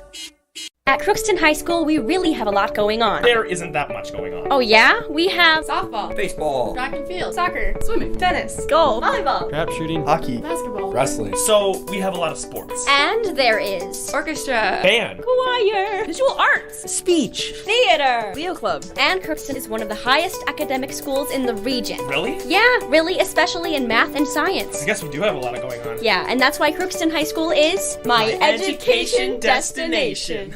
Welcome to Andy Ullman State Farm. We're located on 423 North Broadway, next to Holiday in Crookston, Minnesota. Third generation agent with State Farm. We've got a team here with over 75 years of experience, 6 of us fully licensed, here to serve you. We know insurance is about a promise, and we're here from the beginning to throughout the whole process to deliver on that promise. Nobody likes to wait on hold, and neither do we. Give our office a call where a cheerful voice is ready to help you right away. Call 218-281-3643. The Crookston Eye Clinic is your hometown eye clinic. Whether you have cataracts, glaucoma, macular degeneration, or perfect vision, it is important to have your eyes evaluated to keep them healthy. The Crookston Eye Clinic is open Monday through Friday from 8:30 a.m. to 5 p.m., but on Thursdays they open at 9:15 a.m. They also have a second location in Boston to offer you even more appointment options. If you've been wanting to try contact lenses or looking for a new pair of glasses, the doctors at Crookston Eye Clinic are available to see you. Doctors Forget Smith and Jananetta are all accepting new patients. Call 218-281-2020 for the Crookston and Boston Eye Clinic, the best care in sight.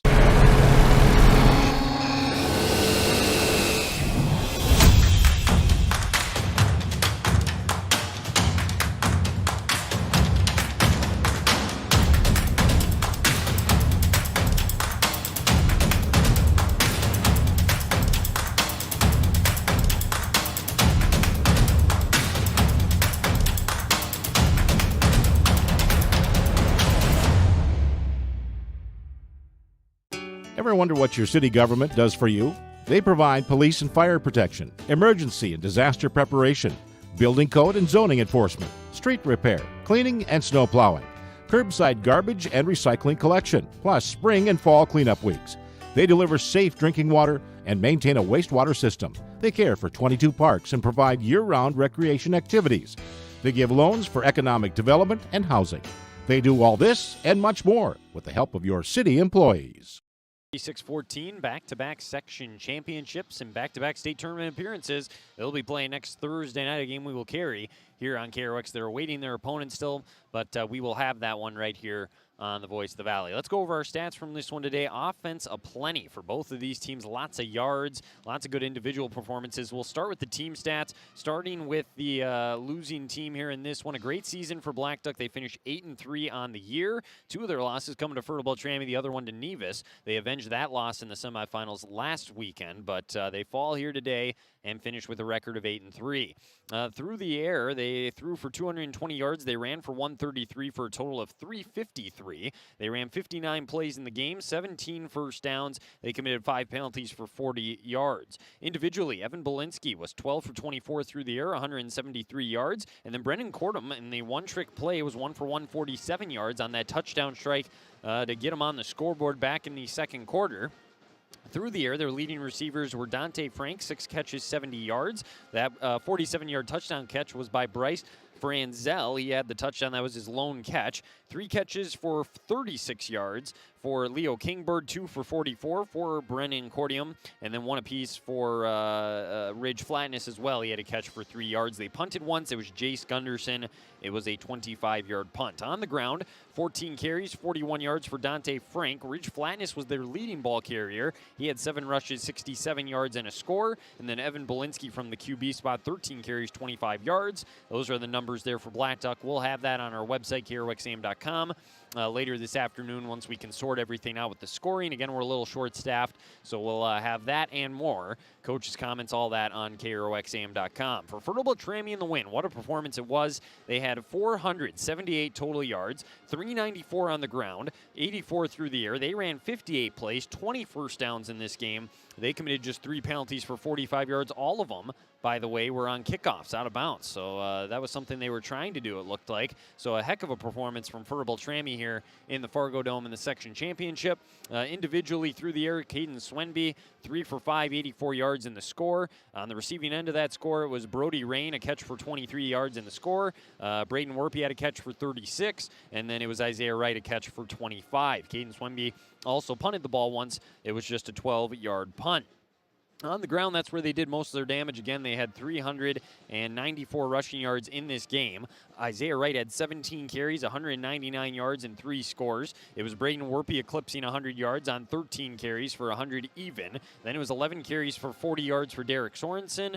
And then the other main ball carrier was Caden Swenby. He had 5 rushes, 8 yards. And then Jonah Harstead came off the bench, 3 carries, 35 yards. Caleb Sather had 2 for 9 yards, and then 1 apiece for Easton Petrie, Joseph Sorensen, and Briar Strem. Strem's went for no gain. Sorensen's no gain. Sather, 2 carries, 9 yards, as we mentioned. Then Easton Petrie had the run for 3 yards. That is a look at your stats here in this one. And again, your final score from the Fargodome. We have a final score of 46-14 in favor of the Fertile-Beltrami Falcons. They're now 10-0 on the year. Their second straight state tournament appearance, and they'll play next Thursday night in Grand Rapids, a game we will have right here on KROX. Looking at our draft scoreboard update before we leave you here, and we'll join you back up around 5 o'clock here from the Fargodome. We'll have the third game of the day from here. It's going to be Red Lake County taking on Mahnomen-Waban for the Section 8A championship, and then in 8 AAA, it'll be East Grand Forks versus Dilworth Glen and Felton. That game at 8 o'clock to wrap up the coverage here from the Fargodome today. We'll have both of those on the air. The next game coming up is Goodrich Grigla taking on Kitson County Central. That's a 3 o'clock start time roughly here, maybe just a little behind that. We'll see, because that first game did go a little bit over. But that should be a good one as well. That's for the Section 8 9-man title. That'll be the only game we don't have on the air here today from Fargo. So that's a look at your draft scoreboard update. Again, we'll have the story up on our website. We'll have the stats. We'll have the coaches' comments, some pictures, and more on KROXAM.com. So be looking there for all of that. I think that'll just about do it. For a brief stretch, we had Blake Fee. So for him, Tom Lezon and Chris Fee down on the sidelines. This is Wyatt Morrell signing off for the time being from the Fargodome. Thanks to everyone that listened. Thanks to the sponsors for giving us this opportunity, supporting the high school athletes, and allowing us to broadcast all of these games today, as well as live stream them. That's the other thing to keep in mind. We'll live stream the last 2 games of the night as well. So if you want to watch the coverage, you can do that as well and not just listen to it on the radio. But this is Wyatt Morrell signing off. Have a great rest of your day, everybody. And again, we'll be back on around 5 o'clock for Red Lake County versus Mahnomen-Waban to see which one of them will go to state. All that and more coming up later tonight. But for now, Fertile-Beltrami gets the win 46-14. Everybody have a great rest of your day.